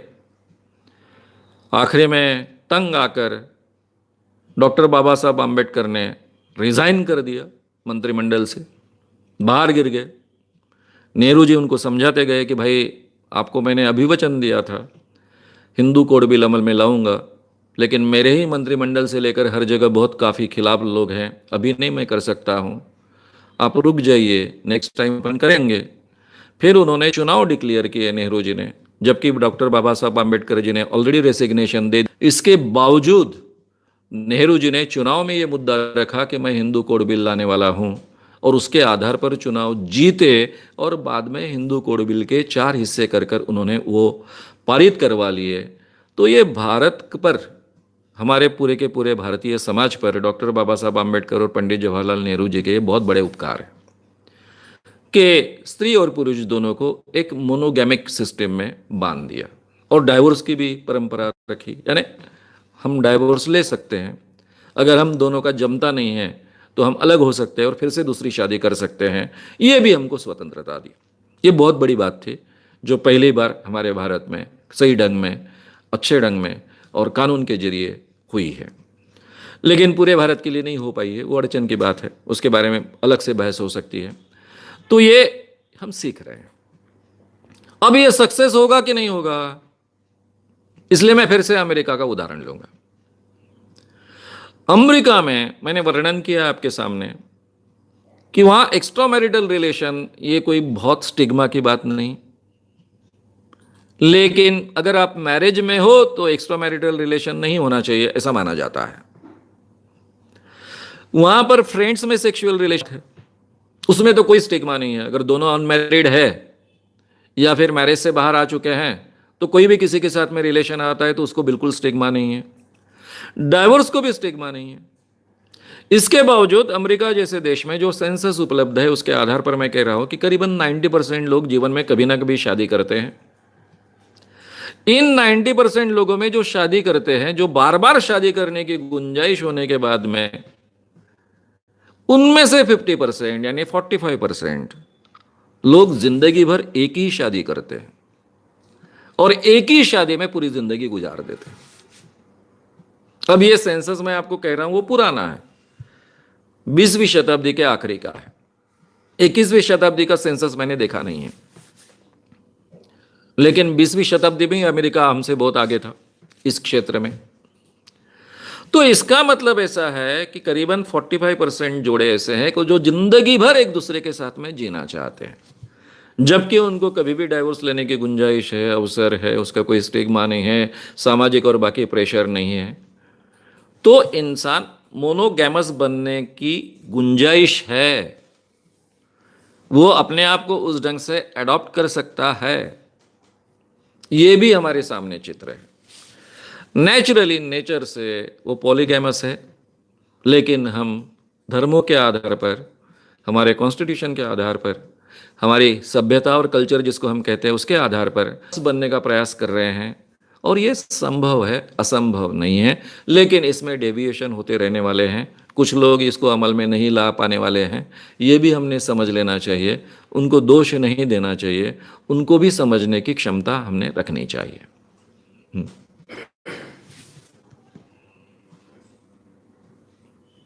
मकरंद चौधरी इनका सवाल है। मकरंद चौधरी जी, इनका सवाल, अगर लड़की शादी के बाद बच्चे के लिए मना कर दे तो उसे कन्विंस कैसे करे या फिर क्या करे? अगर शादी के बाद बच्चे लड़की को ही बच्चे के लिए ना कहें तो उसको कैसे मनाया जाए? मुझे लगता है ये पूरे दुनिया में आम बात है, मानी जाती है।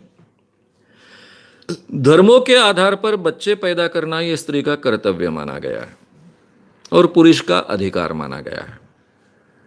लेकिन जब से हमने लोकतंत्र की बात स्वीकारी है, स्वतंत्रता की बात स्वीकारी है, इक्वेलिटी की बात स्वीकारी है, तब से कोई भी इक्वेलिटी मानने वाला व्यक्ति कहेगा कि बच्चा पैदा करना न करना, इसका मोर देन 90% अधिकार ये स्त्री का होना चाहिए। यह उसका निर्णय होना चाहिए। अगर शादी के पहले यह निर्णय कहा गया होता तो बहुत अच्छी बात थी, ताकि पहले से जो भी पार्टनर है उसको अगर बच्चा चाहिए तो उसने शादी करना कि नहीं करना चाहिए निर्णय वो ले सकता था। लेकिन अगर शादी होने के बाद अगर उसके ध्यान में आया कि मेरी टोटल शारीरिक स्थिति देखते हुए, मुझ पर जो जिम्मेदारी है वो देखते हुए मैंने बच्चा नहीं पैदा करना चाहिए, तो ये अंतिम अधिकार उसी का होना चाहिए। वो अपने पेट से बच्चे को जनती है। केवल बच्चे का जन्म नहीं होता है, नए माँ का भी जन्म होता है। तो ये नए माँ का जन्म मैंने लेना है कि नहीं, ये अधिकार उसको होना चाहिए। क्योंकि उसने जब पैदा हुई वो तो अधिकार उसके हाथ में नहीं था, वो लड़की कर कर पैदा हुई। लेकिन माँ कर कर अभी मुझे पैदा होना कि नहीं, ये अधिकार तो उसके हाथ में होना चाहिए। और साइंटिफिकली ये उसी का अधिकार होना चाहिए। तो आप इस बात को ठीक ढंग से समझिए, उसके पीछे के कारण समझ लीजिए। कारण अगर रैशनल है तो उनका आदर करना सीखिए। मुझे लगता है यही सही जवाब हो सकता है। और मिलिंद हिवराड़े इनका सवाल है। मिलिंद हिवराड़े जी का इनका सवाल, इंसानी जीवन में शादी अत्यावश्यक या अनिवार्य है क्या? शादी किए बिना जीना पॉसिबल नहीं है। हिवराड़े जी का सवाल है कि इंसान के जीवन में शादी करना अनिवार्य है क्या, उसके बिना जीना संभव नहीं है क्या? बहुत कठिन सवाल है। भारत जैसे देश में अगर आपको जीना है, रहना है, बगैर शादी के जीना है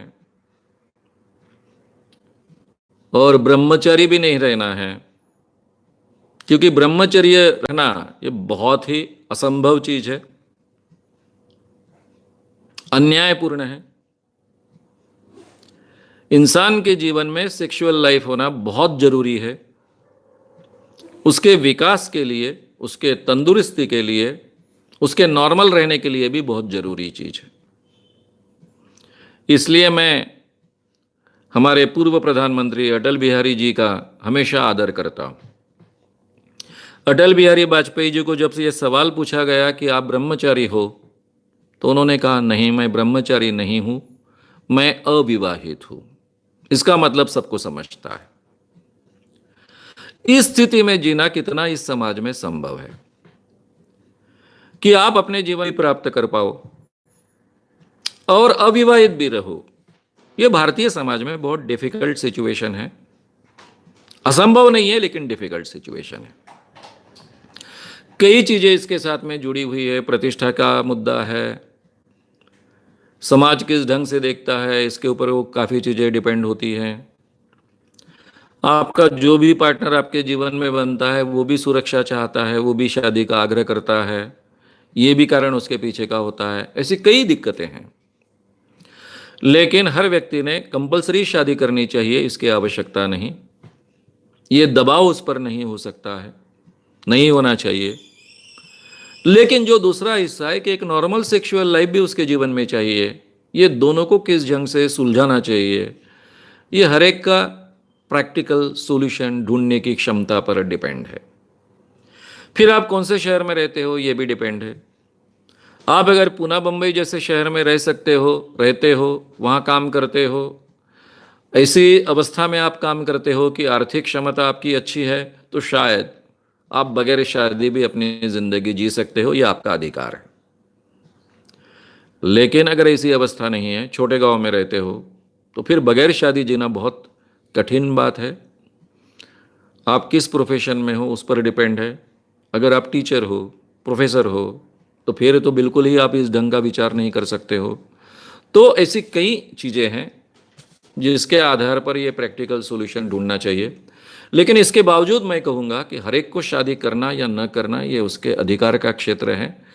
किसी पर भी ये प्रेशर नहीं डाला जा सकता है कि इस कारण के लिए आपको शादी करना आवश्यक है, इसलिए आपने करनी ही चाहिए। ये उसके स्वतंत्रता का हिस्सा होना चाहिए, ये उसका निर्णय होना चाहिए, ये उसका अधिकार होना चाहिए। और विशाल लिपाने पाटिल, इनका सवाल है। विशाल लिपाने पाटिल, हाँ, लड़का लड़की एक दूसरे पर निर्भर नहीं रहना चाहते, इसलिए लिव इन रिलेशनशिप में रहते हैं। ये मातृसत्ताक पद्धति की फिर से शुरुआत हो रही है, ऐसा कहा जा सकता है क्या? लड़के लड़कियां एक दूसरे पर निर्भर नहीं रहना चाहते, इसलिए लिविंग इन रिलेशनशिप में लड़के लड़कियां रहते हैं, ये मातृसत्ताक पद्धति की शुरुआत है क्या? अभी मैं वर्कशॉप चलाता हूँ, लाखों लोग वर्कशॉप में आ गए हैं, काफ़ी काउंसलिंग करते आया हूँ। तो लिविंग इन रिलेशनशिप में रहने वाले लोगों का भी काउंसलिंग मैंने किया है। आप जैसा कह रहे हो वैसा होता तो मुझे बहुत ज़्यादा आनंद होता कि दोनों इंडिपेंडेंट रहना चाहते हैं, इसलिए शादी नहीं करते हैं। यहां तक तो बात ठीक है। या फिर खास कर इसमें से कोई एक पुरुष या स्त्री कोई जिम्मेदारी शादी की नहीं लेना चाहता है, शादी में अपने आप को बांध लेना नहीं चाहता है, इसलिए लिविंग इन रिलेशनशिप में रहते हैं। इतना समझ बूझकर लिविंग इन रिलेशनशिप में रहने वाले बहुत कम जोड़े मैंने देखे हैं, न के बराबर। ये तो सहूलियत के अनुसार रहते हैं। लिविंग इन रिलेशनशिप में रहने वालों की संख्या कौन सी ज्यादा है? एक तो फिल्मों के क्षेत्र में, नाट्य क्षेत्र में काम करने वाले लड़के लड़कियां जो एक ऐसा रिलेशन चाहते हैं कि जिससे कोई बंधन ना आए लेकिन सहूलियत प्राप्त हो, और वैसे भी उस क्षेत्र में और किसी के साथ में रिलेशन रखने पड़ते हैं तो उसमें कोई बंधन ना आए, ताकि मेरा पार्टनर ना कहे इससे मत मिल उससे मत मिल, ये भी उसकी आवश्यकता होती है। इसलिए इस क्षेत्र में काम करने वाले लड़के लड़कियां लिविंग इन रिलेशनशिप में रहना ये उनका केवल व्यावहारिक निर्णय होता है। आप जैसा सोच रहे हो उतनी उसमें लंबी सोच वगैरह कुछ नहीं होती है, ये टोटल प्रैक्टिकल निर्णय होता है। कुछ लड़के लड़कियां लिविंग इन रिलेशनशिप में रहते हैं, नौकरी करने के लिए पुणे जैसे शहर में आते हैं, बम्बई जैसे शहर में आते हैं, बेंगलोर जैसे शहर में आते हैं, दोनों कमाते हैं। पहली बार माँ बाप से एक स्वतंत्र आज़ादी मिली है। जहाँ से आए वहाँ पर लड़के लड़कियाँ इतने आसानी से मिल नहीं सकते हैं, शादी की जिम्मेदारी उठानी नहीं है, और इसलिए छुप छुप कर लिविंग इन रिलेशनशिप में रहते हैं। ये प्रमाण बहुत ज़्यादा है हमारे समाज में। ये ढोंग भी इसके साथ में चलता है, छुपा छुपा कर लिविंग इन रिलेशनशिप में। बेंगलोर में शायद किसी को पता चलता है, या फिर शायद बम्बई में किसी को पता चलता है आसपास के लोगों को, लेकिन अपने रिश्तेदारों को पता नहीं होता है, माँ बाप को पता नहीं होता है, वगैरह वगैरह इस ढंग का होता है। तो ये कोई लिविंग इन रिलेशनशिप नहीं है, ये फिर से मैं कहूँगा छुप छाप कर रखा हुआ रिलेशन है। इसको लिविंग इन रिलेशनशिप कहना भी गलत होगा। लिविंग इन रिलेशनशिप का सही मतलब ऐसा होता है कि हम दोनों साथ में रहना चाहते हैं, हम एक दूसरे को पसंद करते हैं, लेकिन किसी कारणवश शादी की जिम्मेदारी नहीं स्वीकारना चाहते हैं। एक दूसरे को शायद प्यार भी करते हैं, एक दूसरे के साथ में हम रहना चाहते हैं, एक दूसरे को चाहते हैं, एक दूसरे के साथ आनंद आता है, लेकिन शादी के साथ में जो ईगोज आते हैं, शादी के साथ में जो अधिकार आता है, शादी के साथ में जो बाकी जिम्मेदारियां आती हैं, वो हम स्वीकारना नहीं चाहते और बच्चे भी पैदा नहीं करना चाहते, और इसलिए हम साथ में रह रहे हैं। जब हमको लगेगा हम शादी करेंगे, शादी करना चाहिए, तब करेंगे, नहीं तो नहीं करेंगे। इसको कहेंगे हम लिविंग इन रिलेशनशिप में रहना। समझ बूझकर निर्णय ले रहे दोनों क्लियर है, इसमें कुछ छुपा के रखने की बात नहीं है। दोनों को जब पूछा जाता है तो कहते हैं हम पार्टनर्स हैं, साथ में रहते हैं, बोल्डली कह सकते हैं, तो ये एक अच्छी सिचुएशन हो सकती है। अब इसके लिए शादी की जिम्मेदारी स्वीकारनी है नहीं स्वीकारनी है, ये आपका अधिकार है। जैसा ब्रैड पिट और एंजेलिना जोली, ये दोनों बहुत ही फेमस एक्टर्स हैं, हम सब जानते हैं, उनके पिक्चर्स हमने देखे हैं। वो लिविंग इन रिलेशनशिप में थे, बच्चे भी पैदा किए उसी अवस्था में, और बच्चे पैदा होने के बाद और कई बच्चे एडॉप्ट करने के बाद उन्होंने फिर शादी का निर्णय लिया। अब ये बात अलग है, फिर क्यों शादी का निर्णय लिया, क्या जरूरत महसूस हुई। ये दोनों ने शादी का निर्णय नहीं लिया अमेरिका जैसे देश में, इसके पीछे का कारण भी बहुत बड़ा हो सकता है। अगर डाइवोर्स लेते हैं तो एक दूसरे को बहुत बड़ा शेयर देना पड़ता है। लिविंग इन रिलेशनशिप में ये शेयर देने की जरूरत नहीं है, इसलिए उसमें कोई व्यावहारिक मुद्दे नहीं आते हैं, इसलिए सही में प्यार है तो दोनों साथ में रहेंगे, ये निर्णय हो सकता है। लेकिन भारतीय समाज में अगर कोई लिविंग इन रिलेशनशिप में इस ढंग से रहता है तो आज के ज़माने में लोग मुंबई पुणे जैसे शहर में एक्सेप्ट भी करते हैं। बहुत ज़्यादा अप्रतिष्ठा का विषय नहीं ये बनता है, अगर वो खुलकर रहते हैं तो, छुपा कर नहीं रहते हैं तो ये पहली बात हमने समझ लेनी चाहिए। अगर समझ बूझकर ऐसा कोई निर्णय लेकर रहते हैं तो उनका हमने आदर भी करना चाहिए। अगर बच्चे पैदा करने हैं, लेकिन तब शादी का निर्णय लेना अनिवार्य है। बगैर शादी के बच्चे नहीं पैदा करने चाहिए। अब मेरे एक बहुत ही नजदीक के मित्र हैं, दोनों मेरे मूवमेंट में जुड़े हुए थे, दोनों ने शादी न करने का निर्णय लिया। आज तक उन्होंने शादी नहीं की, लेकिन पूरी दुनिया उनकी शादी मानते हैं, उनके बेटियां भी है 2, तो वो शादी नहीं की ऐसा कोई मानता ही नहीं है। हालांकि उन्होंने कोई शादी नहीं की है, इतने साल गए, 30-40 साल साथ में रह रहे हैं, लेकिन पूरी दुनिया उनको शादी की हुई मानते हैं। यानी किसी को पता भी नहीं रहता, जब वो खुद बोलेंगे या फिर मेरे जैसे पुराने मित्र रहेंगे उनको ही पता होगा। इट्स गुड एज शादी हो जाता है। पुणे में भी एक ऐसा एक जोड़ा है, बहुत फेमस जोड़ा है, जिन्होंने शादी नहीं की, बहुत चर्चा हुई तब। शादी बगैर शादी के दोनों साथ में रह रहे हैं, दोनों फेमस है, एक नाटक और सिनेमा के फील्ड में फेमस है, दूसरे गायन के क्षेत्र में फेमस है, और उनके पिताजी तो बहुत ही फेमस है, लड़की के पिताजी। लेकिन इसके बावजूद दोनों ने शादी न करने का निर्णय लिया। अभी इसको करीबन 40 साल हो गए हैं, दोनों साथ में रह रहे हैं, अच्छे ढंग से जीवन जी रहे हैं। एज गुड एज सब लोग उसको शादी मानते हैं।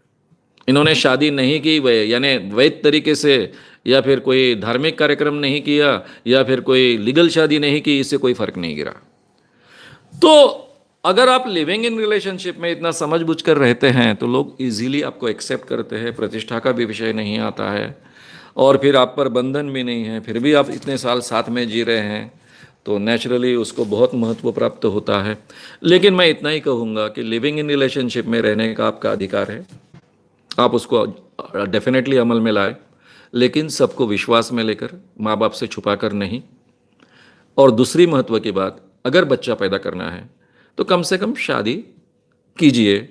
अगर शादी नहीं करनी है तो भी बच्चे की जिम्मेदारी के बारे में कॉन्ट्रैक्ट कीजिए, उतना तो कीजिए, इतना मैं कहूंगा।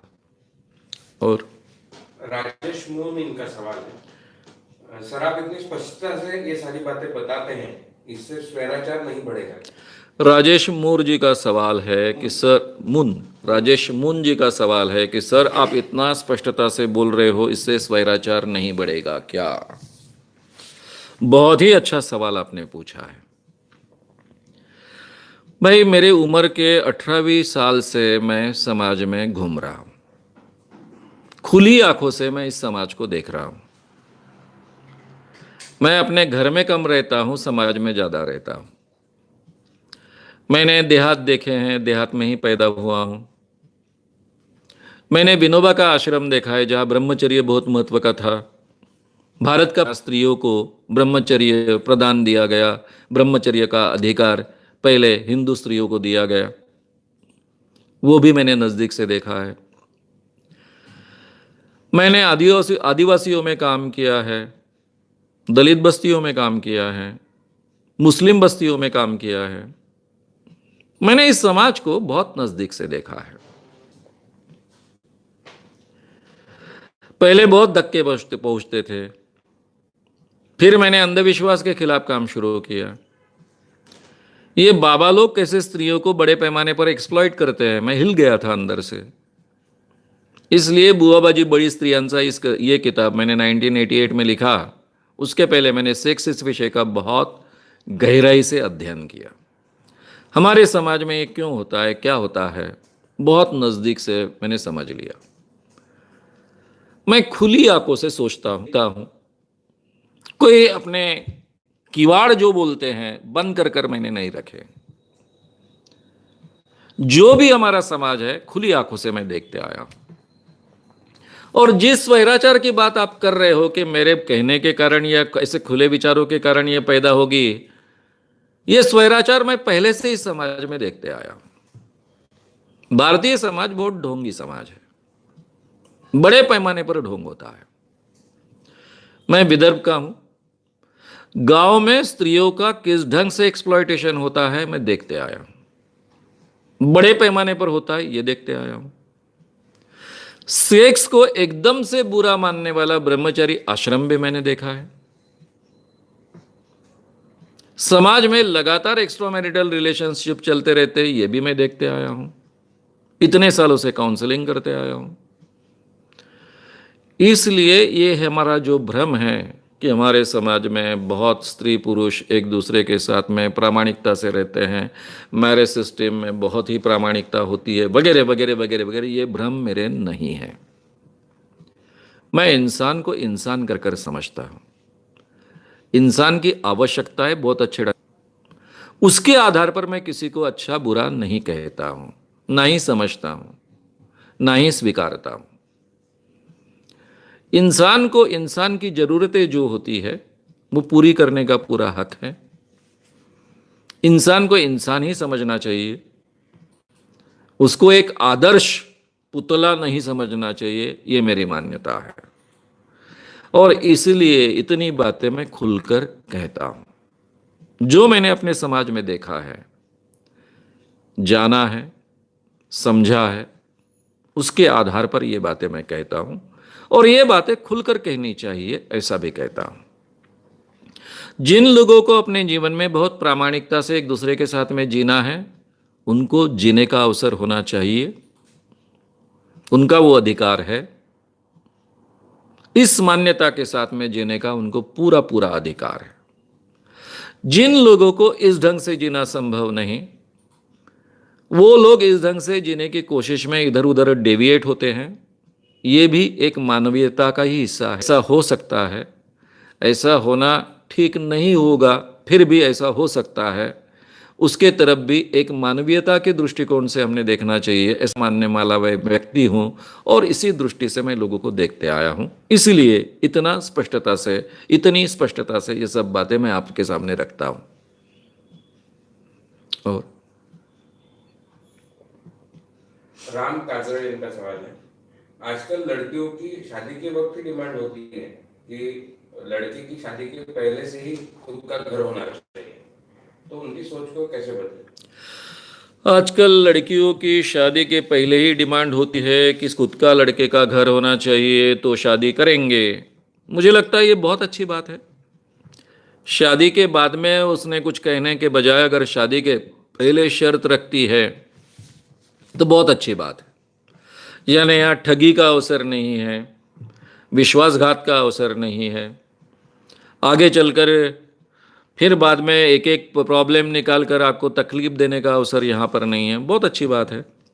ऐसे लड़की के साथ में आपने शादी करनी चाहिए या नहीं, आपको तय करना चाहिए। उनकी ये डिमांड है तो ऐसी लड़की मेरे शादी के लायक नहीं है ऐसा आपको लगता है तो बिल्कुल शादी मत कीजिए। अगर आपको लगता है कि लड़की और लड़के दोनों ने मिलकर कुछ करना चाहिए, ये दोनों की जिम्मेदारी है, तो वो जो लड़की के साथ में आप शादी करना चाहते हो उसको समझाइए, हम दोनों कमाएंगे, आज हमारे पास घर नहीं है, कल जाकर घर का क्रिएट करेंगे, दोनों में उसका हिस्सा होगा, वगैरह वगैरह। उस ढंग से भी आप जी सकते हो। लेकिन जो लड़की चाहती है कि मैं पूरे ज़िंदगी भर इस व्यक्ति को सौंप रही हूँ, तो उसके एवज में मुझे घर चाहिए, पैसा चाहिए, सुरक्षितता चाहिए, ये बात बहुत अच्छी नहीं है। मैं इसकी तारीफ बिल्कुल नहीं करूँगा, लेकिन ये उसका अधिकार है। उसको अगर ऐसा लगता है तो ये उसका अधिकार है, इसका अधिकार होना चाहिए। मैं ऐसे लड़की को बहुत व्यावहारिक लड़की मानता हूँ और ऐसे लड़कियों के साथ में कोई भी अच्छे इंसान ने शादी नहीं करना चाहिए ऐसा भी मैं कहूँगा, लेकिन फिर भी ये उनका अधिकार है। आगे अमित जायसवाल इनका सवाल है, अगर किसी तलाकशुदा लड़की से आप लड़के को शादी करने की इच्छा हो तो उसके घर के लोगों को वो कैसे समझाए? किसका? कोई किसी लड़की का तलाक हो गया है, हाँ। दूसरे किसी लड़की को उससे शादी करनी, बार घर वाले नहीं मान रहे तो कैसे समझाए? तलाक वाली लड़की के? नहीं, लड़के के घर, लड़के के घर के नहीं मान। सवाल किसका है? लड़के का सवाल, नाम नहीं बताया। हाँ, अमित जायसवाल। अमित जायसवाल जी का सवाल है कि कोई अगर तलाकशुदा लड़की है और इस तलाकशुदा लड़की के साथ में शादी करनी है, लेकिन घर के लोग नहीं मान रहे, तो उनको कैसे समझाया जाए? देखिए, कोई लड़की शुदा है इसलिए वो कम उसको आंकना चाहिए, वो कम दर्जे की हो गई, फिर वो तो क्या पहले सेकंड हैंड है, इस ढंग की धारणा हमारे समाज में होती है। ये धारणा तो पूरी तरह से गलत है। आज के ज़माने में ऐसी कोई धारणा नहीं होनी चाहिए।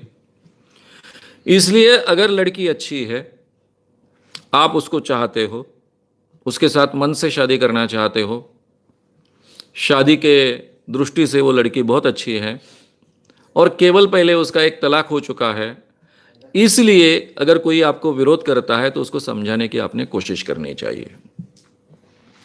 बहुत अच्छे ढंग से आप कोशिश कीजिए। अगर इसके बावजूद अगर आपके माता पिता नहीं मानते हैं तो मैं इतना एक आपको समझा देता हूं कि माता पिता को मनाना बहुत आसान होता है। माता पिता हमेशा आपसे प्यार करते हैं। कई जगह पर आपको आग्रह अपने कायम रखने होते हैं, कुछ जगह भेंटों उपयोग में लाने होते हैं। अगर आप माता पिता को ठीक ढंग से समझाएंगे और ये भी बात कहेंगे कि मुझे तो शादी करनी ही है उस लड़की के साथ में, नहीं तो मैं और किसी से शादी नहीं करूंगा, तो शायद आपके माता पिता मान जाएंगे। लेकिन उसके लिए उनकी जो भी ऑब्जेक्शंस है उनके सही जवाब आपको देने आने चाहिए। ये जो सेकंड हैंड की बात होगी उसके बारे में तो स्पष्टता से आपने कहना चाहिए, भाई जो आप लड़की के बारे में सोचोगे, उसके साथ शादी करने के बारे में सोचेंगे, तो आज के ज़माने में वो सेकंड हैंड नहीं होगी, इसकी क्या गारंटी है? यहाँ से शुरुआत हो सकती है। तो ये आपकी मान्यता आप छोड़ दीजिए। शादी के बाद में दोनों का जीवन शुरू होता है, उसके पहले का कोई संबंध नहीं होता है। रहा सवाल उस लड़की ने पहला तलाक क्यों लिया, उसका स्वभाव अच्छा नहीं था, शादी निभाने के लायक नहीं है, तो इन बातों को समझ लीजिए। सही में उस लड़की के स्वभाव के कारण ये शादी का तलाक हुआ है, पहले शादी का उसके, या नहीं हुआ है, ये भी बात समझ लीजिए। तो माता पिता आपके जो भी सवाल इसके बारे में ऑब्जेक्शन के आधार पर उठाएंगे, उन सब सवालों का जवाब दीजिए, रैशनल जवाब दीजिए, उनको पूरी तरह से समझाइए और अपनी बात पर अड़ कर रहिए। अगर आपको लगता है कि आपका निर्णय 100% सही है, रैशनल है, माँ बाप के हर जवाब देने के बावजूद आपको वैसा लगता है, तो फिर बाद में अपने निर्णय पर अड़िग रहिए, माँ बाप आपके मान जाएंगे। माँ बाप को जीतना बहुत आसान होता है क्योंकि माँ बाप आपसे बहुत प्यार करते हैं, इन स्पाइट ऑफ एवरीथिंग वो आपसे प्यार करते हैं, इसलिए वो मान जाते हैं बाद में। प्रकाश ढोकने इनका सवाल है, दोनों को ऐसा लगता है पति पत्नी को कि एडजस्टमेंट मैं ही क्यों करूं, ऐसे में क्या करें? प्रकाश ढोकने जी का सवाल है कि दोनों को ऐसा लगता है कि एडजस्टमेंट मैं ही क्यों करूं। ये होता है क्योंकि हर व्यक्ति अपने तरीके से अपने बारे में सोचता है और हर प्रॉब्लम की तरफ अपने दृष्टिकोण से सोचता है, इसलिए ऐसा होता है। इसके लिए एक छोटी सी प्रॉब्लम सॉल्विंग मेथड हम लोग उपयोग में लाते हैं, वो मैं आपको बताऊंगा। जो भी कोई प्रॉब्लम आपको है ऐसा लगता है, सबसे पहले अगर आपका एक ही प्रॉब्लम है तो उसको आइडेंटिफाई कीजिए, फिर खुद एक लिस्ट बनाइए। उसमें एक हिस्से में मेरे सामने क्या क्या प्रॉब्लम्स है ऐसा मुझे लगता है हम दोनों की शादी में। फिर उसके बाद में एक हिस्से में लिखिए कि ये प्रॉब्लम सॉल्व करने के लिए मैंने क्या क्या करना चाहिए, मैंने यानी पति ने क्या क्या करना चाहिए।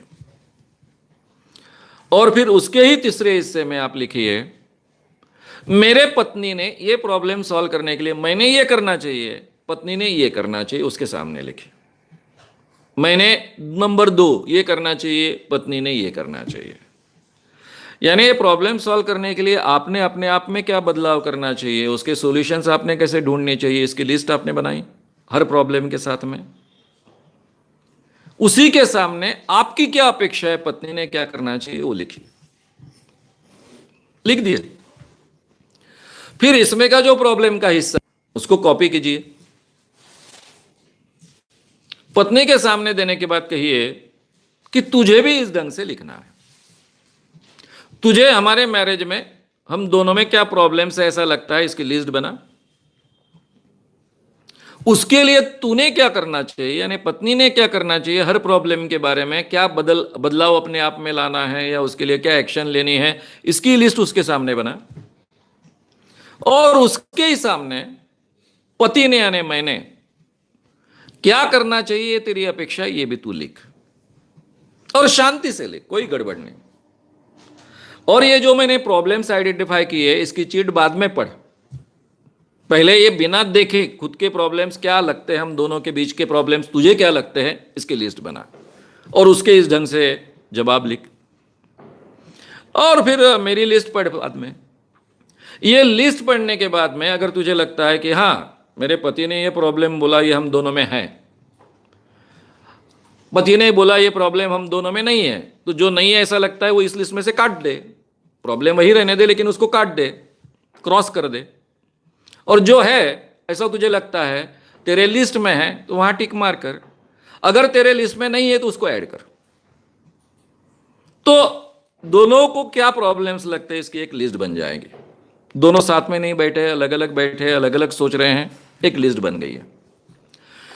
इसमें पति ने खुद लिखा है कि मैंने क्या क्या सॉल्यूशंस ढूंढने हैं, मुझ में अपने आप में क्या बर्ताव लाने हैं, ये हर प्रॉब्लम के लिए मैंने क्या करना चाहिए, ये ऑलरेडी लिखा है।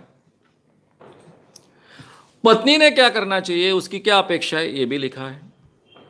पत्नी के लिस्ट में भी इसी ढंग से है। अब दोनों लिस्ट एक दूसरे को शेयर कीजिए, तो आपको ऐसा दिखेगा कि इसमें से कुछ प्रॉब्लम ऐसे है कि जिसके बारे में हम सिमिलर सोच रहे हैं, सिमिलर सॉल्यूशन ढूंढ रहे हैं, यहां हमारा एक मत हो सकता है। जितना एक मत होता है उस प्रॉब्लम्स को बाहर निकालिए और उसको पहली बार सॉल्व कर लीजिए, बाकी प्रॉब्लम्स को छोड़ दीजिए, वो प्रॉब्लम्स नहीं है ऐसा मानकर आगे चलिए। हो सकता है कि आप दोनों को आइडेंटिफाई दोनों ने किए, वो 10 प्रॉब्लम हो, उसमें से 4 प्रॉब्लम के बारे में आपका इतना मतैक्य है, थोड़ा बहुत डिफरेंसेस है, वो एडजस्ट कर कर बातचीत कर कर वो सॉल्व हो सकता है। अगर आप ये पहले 4 प्रॉब्लम सुलझा पाए इस ढंग से एक दूसरे को साथ देकर, तो आप दोनों में आत्मविश्वास आ जाएगा कि बाकी के भी प्रॉब्लम्स हम अच्छे ढंग से सुलझा सकते हैं, इसी ढंग से सुलझा सकते हैं, थोड़ा मुझे अलग सोचना पड़ेगा थोड़ा मुझे ज़्यादा कोशिश करनी पड़ेगी, थोड़ी मुझे कम अपेक्षा रखनी पड़ेगी। इस ढंग से ये प्रॉब्लम सॉल्विंग हिस्सा आप बहुत अच्छे ढंग से हैंडल कर सकते हो। अब रहा सवाल कि ये प्रॉब्लम्स क्यों खड़े होते हैं। इसके लिए आगे का जो सेशन हमारा होने वाला है अगले शनिचर को, उस शनिचर को मैं शुरुआत में जोड़ीदार के व्यक्तित्व के बारे में बोलने वाला हूं और उसके बाद में पति पत्नी में अच्छे रिलेशंस कैसे रखने चाहिए, इसके लिए क्या नियम अमल में लाने चाहिए, ये बहुत विस्तार से आपके सामने रखने वाला हूं। उससे आपको बहुत मदद मिलेगी। मुझे आज तक सैकड़ों लोगों ने कहा है कि वो एक बार इस ढंग से हमने सोचने के बाद में हम काफ़ी प्रॉब्लम्स हल कर पाए, हमारा रिलेशन बहुत अच्छे ढंग से सुधार पाए। तो वो बात का हिस्सा आपके सामने अगले शनिवार आएगा। तो मुझे लगता है ये प्रॉब्लम सॉल्व करना आपको और ज़्यादा आसान हो जाएगा। अनिल मुखेकर इनका सवाल है। अनिल मुखेकर जी इनका सवाल है। हम शादी को सॉल्यूशन की तरह देखते हैं, लेकिन शायद सच्चाई तो ये है कि शादियों से ही समाज में सबसे ज्यादा प्रॉब्लम और दुख बनता है। समाज में सबसे ज्यादा एक्सप्लॉयटेशन भी विवाह संस्था में होता है। इस पे आप क्या कहें? सवाल ऐसा है कि शादी ये प्रॉब्लम सॉल्विंग हम समझते हैं, लेकिन वो सबसे ज़्यादा एक्सप्लॉयटेशन उसी में होता है, उसी से सबसे ज़्यादा समस्याएं निर्माण होती है। आपका जो सवाल है वो करेक्ट हो सकता है। अब ये बच्चा ठीक ढंग से काम नहीं कर रहा है, सीरियसली अपने जीवन में करियर नहीं कर रहा है, कुछ नहीं कर रहा है, उसकी शादी कर दो, सुधर जाएगा। ये हमारे समाज में मान्यता रही है। लड़की बहुत इमेच्योर जैसा बर्ताव करती है, कुछ तो भी विचित्र बर्ताव करती है, उसकी शादी कर दो, प्रॉब्लम सॉल्व हो जाएगा। उल्टा है। शादी एक जिम्मेदारी का काम है। अगर अपने लड़की में कोई प्रॉब्लम्स है, लड़के में कोई प्रॉब्लम्स है, तो उसकी बिल्कुल शादी करने का आग्रह नहीं करना चाहिए। उल्टा है।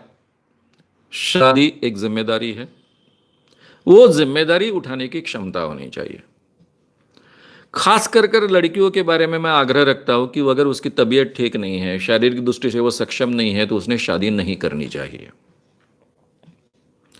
क्योंकि नई जिम्मेदारियां उठानी पड़ती है उसको, नए घर में एडजस्ट होना पड़ता है, पूरी की पूरी साइकोलॉजिकल वॉरफेयर उसके मन में चलते रहता है। वो सहन करने की क्षमता और नए दुनिया के साथ में, नए ज़िंदगी के साथ में, नए लोगों के साथ में एडजस्ट होने की क्षमता, ये सब अमल में लाने की क्षमता उसमें होनी चाहिए।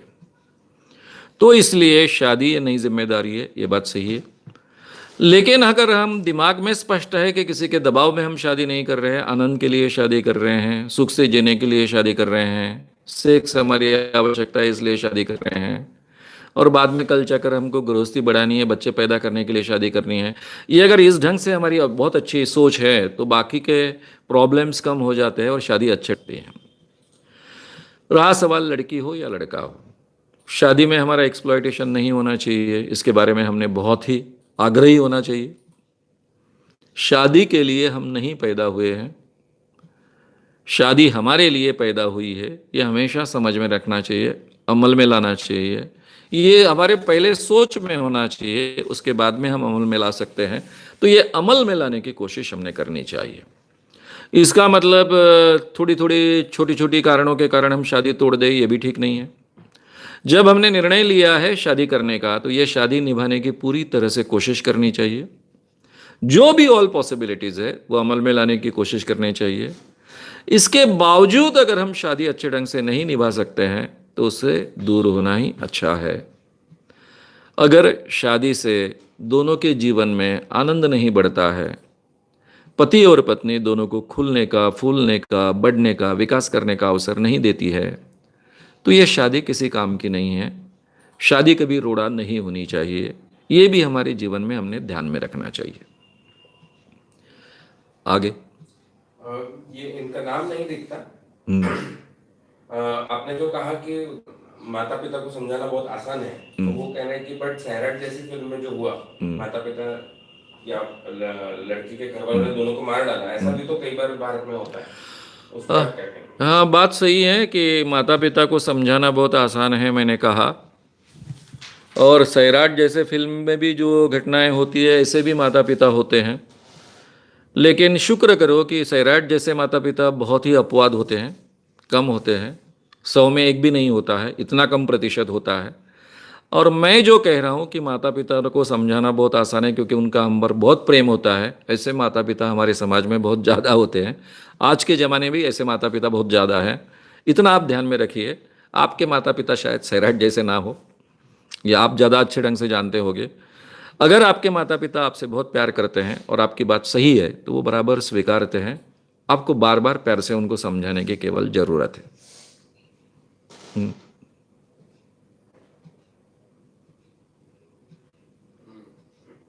हाँ, प्रवीण खरात इनका सवाल है, शादी घर वालों के पसंद से होनी चाहिए या खुद के पसंद से? शादी घर वालों के पसंद से होने चाहिए या खुद के पसंद से? किनका सवाल है? प्रवीण खरात। प्रवीण खरात जी, इनका सवाल है। पहली बात तो आप याद रखिए, मैंने बहुत ही विस्तार से ये बात रखते वक्त कहा है कि माँ बाप के लिए जो लोग आज के ज़माने में शादी करते हैं वो गलती करते हैं। माँ बाप के लिए कोई शादी नहीं हो सकती है। उसके लिए घर संभालने के लिए आप बहुत अच्छे ढंग से एक घरेलू काम करने वाले व्यक्ति को रख लीजिए, बीबी से कम खर्चा आ जाएगा। बीबी पर उससे कई ज़्यादा गुना खर्चा करना पड़ता है, बीबी उसके लिए नहीं करनी चाहिए। यानी माँ को बहू चाहिए इसलिए शादी कर रहे हो, ये दिन आज लद गए हैं। शादी आपको करनी है, आपके आनंद से जीने के लिए आपको करनी है, आपका जीवन समृद्ध करने के लिए और अच्छे ढंग से जीने के लिए आपको शादी करनी है, ये आप ध्यान में रखिए। और इसलिए सबसे आवश्यक पसंद आपकी होती है। और माँ बाप की भी मनोवृत्ति आज के ज़माने में, माँ बाप की भी सोच आज के ज़माने में ऐसी होती है कि अगर बच्चे को, बेटे को, बेटी को शादी का अगर साथी पसंद है शादी के लिए तो उसको हमने पसंद करना चाहिए। बहुत ही नेगेटिव बात होगी तो ही माँ बाप बोलते हैं आज के ज़माने में, नहीं तो जनरली लड़के लड़कियों का जो भी पसंद है उसको एक्सेप्ट करने का ज़्यादा प्रमाण होता है। इसके बावजूद जो माँ बाप बोलेंगे कि मुझे इस कारण पसंद नहीं है, उसके रैशनल जवाब दीजिए ठीक ढंग से, उनकी सम्मति प्राप्त कीजिए। उनके सम्मति के खिलाफ जाकर शादी करने की ज़रूरत नहीं है। और मैंने जैसा पहले सवाल के जवाब में जवाब दिया था कि माँ बाप आपसे इतना प्रेम करते हैं कि हर माँ बाप को बहुत अच्छे ढंग से पटाया जा सकता है, प्रोवाइडेड अगर आप विचारों के बारे में बहुत क्लियर हो, आपको अपने निर्णय पर आत्मविश्वास है और आपका निर्णय रैशनल हो, तो आप अपने पिताजी को, माताजी को बहुत अच्छे ढंग से समझा सकते हो। इसलिए इसमें पहला निर्णय और पसंद आपकी ही होनी चाहिए और बाद में माता पिता की सम्मति होनी चाहिए। और थोड़ा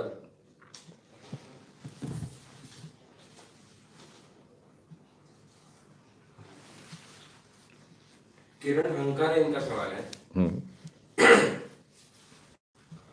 आपकी खुद की पत्नी बहुत सुंदर हो फिर भी बाकी स्त्रियां जो उतनी सुंदर नहीं है उनके तरफ फिर भी क्यों आकर्षण? जी का सवाल है कि अपनी पत्नी सुंदर होने के बावजूद बाकी स्त्रियों के बारे में आकर्षण लगता है, ऐसा क्यों होता है? तो ये तो नेचुरल है, आकर्षण लगना ये स्वाभाविक है क्योंकि नेचर ने ही हमको इस ढंग से बनाया है। लेकिन उस आकर्षण पर हम मर्यादा प्राप्त कर सकते हैं, उस आकर्षण पर हम काबू प्राप्त कर सकते हैं। अगर हम अपेक्षा करते हैं कि मेरे पत्नी ने मेरे साथ में प्रामाणिकता से रहना चाहिए तो मुझ पर भी ये जिम्मेदारी है कि मैं भी प्रामाणिकता से उसके साथ में रहूं। ये तो दोनों की जिम्मेदारी है। तो इस बात को समझिए, अपने मन को समझाइए, बार बार समझाइए, अपने आप पर आप काबू कर पाओगे। लेकिन दूसरे के प्रति मुझे क्यों आकर्षण लगता है, इसके बारे में बहुत चिंता करने की जरूरत नहीं होती। हर एक को लगता है, आपको ही लगता है ऐसा नहीं है। जो अपने पत्नी से बहुत प्रेम करता है, बहुत ही प्रेम करता है, उसको भी थर्ड व्यक्ति के बारे में आकर्षण लग सकता है। ये नेचुरल है, नॉर्मल है, इसमें कोई बहुत चिंता करने की आवश्यकता नहीं है। जब तक उसको प्रैक्टिकल जीवन में आने नहीं देते हैं तब तक कोई गंभीर बात नहीं है। अगर वो प्रैक्टिकल जीवन में आता है तब से फिर सही माने में गंभीर बात शुरू होती है। तो इस ढंग से इस बारे में सोचिए। अमोल मटके इनका सवाल है। अमोल मटके इनका सवाल, देश में आज औरतों की संख्या मर्दों से बहुत कम है, इसका सबसे बड़ा कारण शादी है क्या? देश में आज औरतों की संख्या मर्दों से बहुत कम है, इसका कारण शादी है क्या? शादी नहीं है, नर के बारे में और मादी के बारे में जो हमारी सोच है उसका ये कारण है। कई जातियों में, कई प्रांतों में लड़कियां बोझ लगती है दो कारणों से। एक तो डाउरी सिस्टम के कारण उनकी शादी करना बहुत असंभव हो जाता है, इसलिए हम बच्चियों को बहुत जल्दी मार देते हैं। बच्चियों को मारने के अलग अलग तरीके भारत में ईजाद किए हैं। हरियाणा, राजस्थान जैसे प्रांतों में, कई प्रांतों के नाम ले सकते हैं इसके बारे में, बच्चियां जन्मते ही उनको दूध में डुबोकर मारा जाता है। आगे चलकर उनकी जिम्मेदारी लोग कभी खानदान का नाक कटवा देती है, कभी शादी के लिए बहुत डाउरी देनी पड़ती है, इस कारण उनको मार दो। हरियाणा में तो ये अनुपात बहुत ही कम हुआ था। अभी जो सरकार प्रयास कर रही है, कुछ सरकारी अधिकारी बहुत अच्छे ढंग से प्रयास कर रहे हैं, इस कारण वहाँ का और राजस्थान का वातावरण थोड़ा बदल रहा है। लेकिन उसके पीछे के कारण यह है, शादी ये उसके पीछे का कारण नहीं है। क्योंकि भारत में सबसे आसान बात क्या होगी, सबसे ज़्यादा प्रोडक्शन किस बात का है, तो भारत में लड़के लड़कियों का प्रोडक्शन बहुत ज़्यादा है। ये अनुपात भी इतना कम नहीं है कि जिसके आधार पर इतना बड़ा प्रॉब्लम खड़ा हो। पूरे भारत की मैं बात कर रहा हूं, केवल एक दो प्रांतों की बात नहीं कर रहा हूं। और भारत में सबसे ज़्यादा आसान क्या होना चाहिए? शादी। क्योंकि शादी के लिए क्या चाहिए? एक लड़का चाहिए, एक लड़की चाहिए। और इतने बड़े पैमाने पर लड़के लड़कियां हैं हमारे समाज में, शादी ये प्रॉब्लम ही नहीं होना चाहिए था भारत में। लेकिन भारत जैसे देश में शादी ये सबसे बड़ा प्रॉब्लम बन बैठा है। उसके पीछे का कारण है हमारी जाति व्यवस्था। मैरिज की तरफ देखने का हमारा बहुत ही दकियानुसी, घटिया और अवैज्ञानिक तरीका। खानदान से लेकर क्या क्या बातें उसमें ढूंढते रहते हैं। ये डाउरी सिस्टम, हमारी गलत परंपराएं, अगर उसको हम, ये गलत परंपराएं हम रोक दे, डाउरी सिस्टम ये केवल कानून से तो उसके ऊपर पाबंदी है, लेकिन सही में सामाजिक स्तर पर बहिष्कार हो कि जो भी डाउरी लेगा उसके शादी में नहीं जाएंगे। मैं नहीं जाता कभी, ऐसे शादी में लोग ही नहीं जाना शुरू करेंगे, तो अपने आप डाउरी बंद हो जाएगी। दिखावे वाले शादी में नहीं जाएंगे, जो ज़्यादा खर्चा करेगा उसके शादी में बिल्कुल जाने का ही नहीं, उल्टा उसका निषेध करने का। ये अगर सिस्टम शुरू करेंगे तो ये शादी बर्बादी नहीं होगी। किसी लड़की को, किसी बाप को ऐसा नहीं लगेगा कि मेरी बेटी पैदा होने के बाद में उसके शादी का खर्चा उठाना है, उसको डाउरी देना है, इसलिए उसको मार डालो। ऐसा नहीं होगा। तो ये परिवर्तन होगा। तो ये परिवर्तन होने की काफ़ी गुंजाइश है। नया समाज है, नई सोच आ सकती है, नया ज़माना आया है, नए मीडियम्स आ गए हैं, हर एक के हाथ में मोबाइल आ गया है, हर एक के घर में टीवी पहुंच गया है। तो ये बदलाव आ सकते हैं। बदलाव आना पहले से ज़्यादा आसान हो गया है, लेकिन ये सोचना पड़ेगा, उस दिशा में प्रयास करना पड़ेगा, तब ये बदलाव आएंगे। तो इसके पीछे का कारण जो संख्या के अनुपात में फ़र्क है, उसके पीछे का कारण शादी नहीं है, उसके पीछे का कारण डाउरी का डर और उसके साथ में शादी के खर्चे का डर। ये सही कारण उसके पीछे के। रफीकुद्दीन सौदागर इनका सवाल है। रफीकुद्दीन सौदागर इनका सवाल, तलाक के मामले कैसे रोके जा सकते हैं? मार्गदर्शन। तलाक के मामले कैसे रोके जा सकते हैं? देखिए, शादी हो गई तो तलाक तो होने वाले हैं, और तलाक लेने का अधिकार होना चाहिए।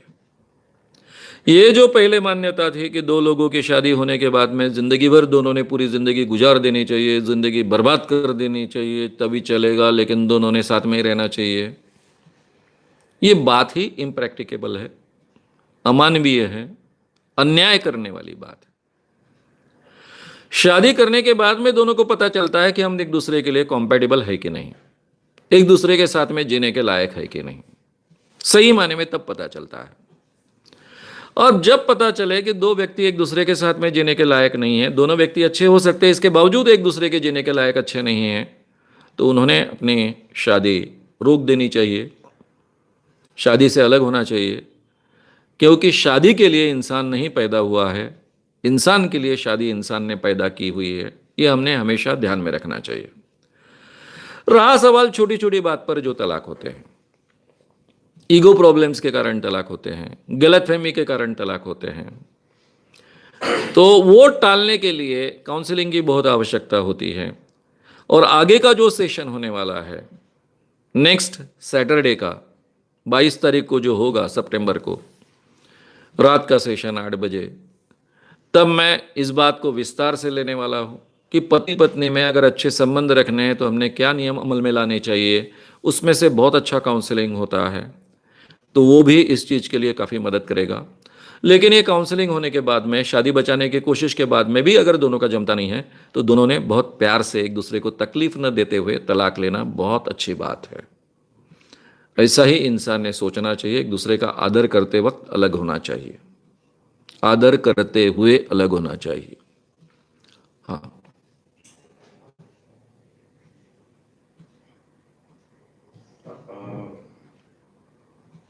नागेश खड़तरे इनका सवाल है, कुछ आदिवासी जनजातियों में शादी के पहले सेक्स अनिवार्य होता है, ये सही है क्या?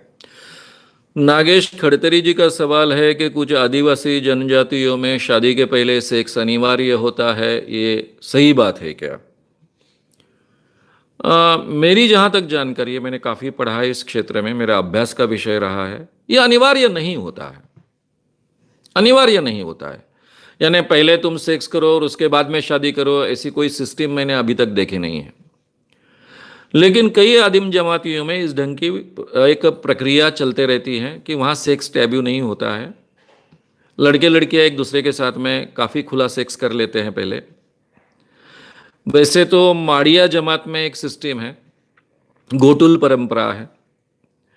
ये गढ़चिरौली, चंद्रपुर जिला और मध्य प्रदेश का हिस्सा जो है छत्तीसगढ़ का, उस एरिया में ये माड़िया जमात बड़े पैमाने पर है। ये माड़िया जमात की जो घुटुल सिस्टम होती है, वहाँ जैसे ही लड़के लड़कियाँ उम्र में आते हैं, वो वहाँ जाते हैं, रात भर नाचते हैं, एक दूसरे के साथ में सेक्स करते हैं, बार बार एक दूसरे के साथ में सेक्स होता है। शायद हो सकता है कि गांव में 20 लड़कियां हैं और 21 लड़के हैं, तो ये 20 लड़कियों के 21 लड़कियों के साथ में संबंध आ जाते हैं। हर व्यक्ति का हर एक के साथ में संबंध आ जाता है। ये भी हो सकता है, उनके चॉइस पर होता है, कोई कंपल्शन नहीं होता है। और ऐसे स्थिति में उनको पता चलता है कि ये व्यक्ति कॉम्पैटिबल है, मेरा और इसका बहुत अच्छे ढंग से जमता है, हम एक दूसरे को प्यार भी करते हैं, सेक्सुअली भी एक दूसरे के लिए कॉम्पैटिबल है, तो वो निर्णय लेते हैं कि हम शादी करना चाहते हैं। फिर घोटुल की परंपरा उनकी शादी लगा देती है और उसके बाद में उनको घोटुल में प्रवेश नहीं होता है। यानी खुला सेक्स करने की फिर प्रवेश, खुला सेक्स करने की आज़ादी नहीं होती है। फिर उनके साथ में जो बंधन पति पत्नी के आते हैं उनके साथ में आते हैं। ये परंपरा मुझे बहुत अच्छे ढंग से मालूम है। मैं हमेशा कहता हूँ कि अमेरिका में जो डेटिंग की प्रथा है, वो डेटिंग की प्रथा हमारे यहाँ कई हजारों सालों से जो चलते आई है माड़िया लोगों में, वो तो उन्होंने वो वहाँ से चुराई है, ऐसा हमेशा मैं कहता हूँ। यानी घोटुल की परंपरा हमको मालूम नहीं होती है, भारत की कई परंपराएं हमको मालूम नहीं होती है, और इसलिए फिर हम अलग बात करते हैं, वो बात अलग है। लेकिन आपने जैसा कहा कि कंपलसरी सेक्स पहले हो और बाद में शादी हो, ऐसी कोई परंपरा आज तक मेरे पढ़ने में नहीं आई है। बर्ट्रैंड रसेल के मैरिजेस एंड मॉरल्स में भी बहुत अच्छे ढंग से पूरे दुनिया की ये परंपराएं कवर की गई है, उसमें भी ऐसे कोई परंपरा का उल्लेख नहीं है। लेकिन शादी के पहले ओपन सेक्स काफ़ी जमातियों में होता है, नेपाल में काफ़ी होता है। जो भी हमारी बॉर्डर्स की मातृसत्ताक डोमिनेंट सोसाइटीज़ हैं, मैट्रियार्कल डोमिनेंट सोसाइटीज़, उनमें सेक्स काफ़ी खुला होता है, लड़कियां काफ़ी आज़ाद होती हैं।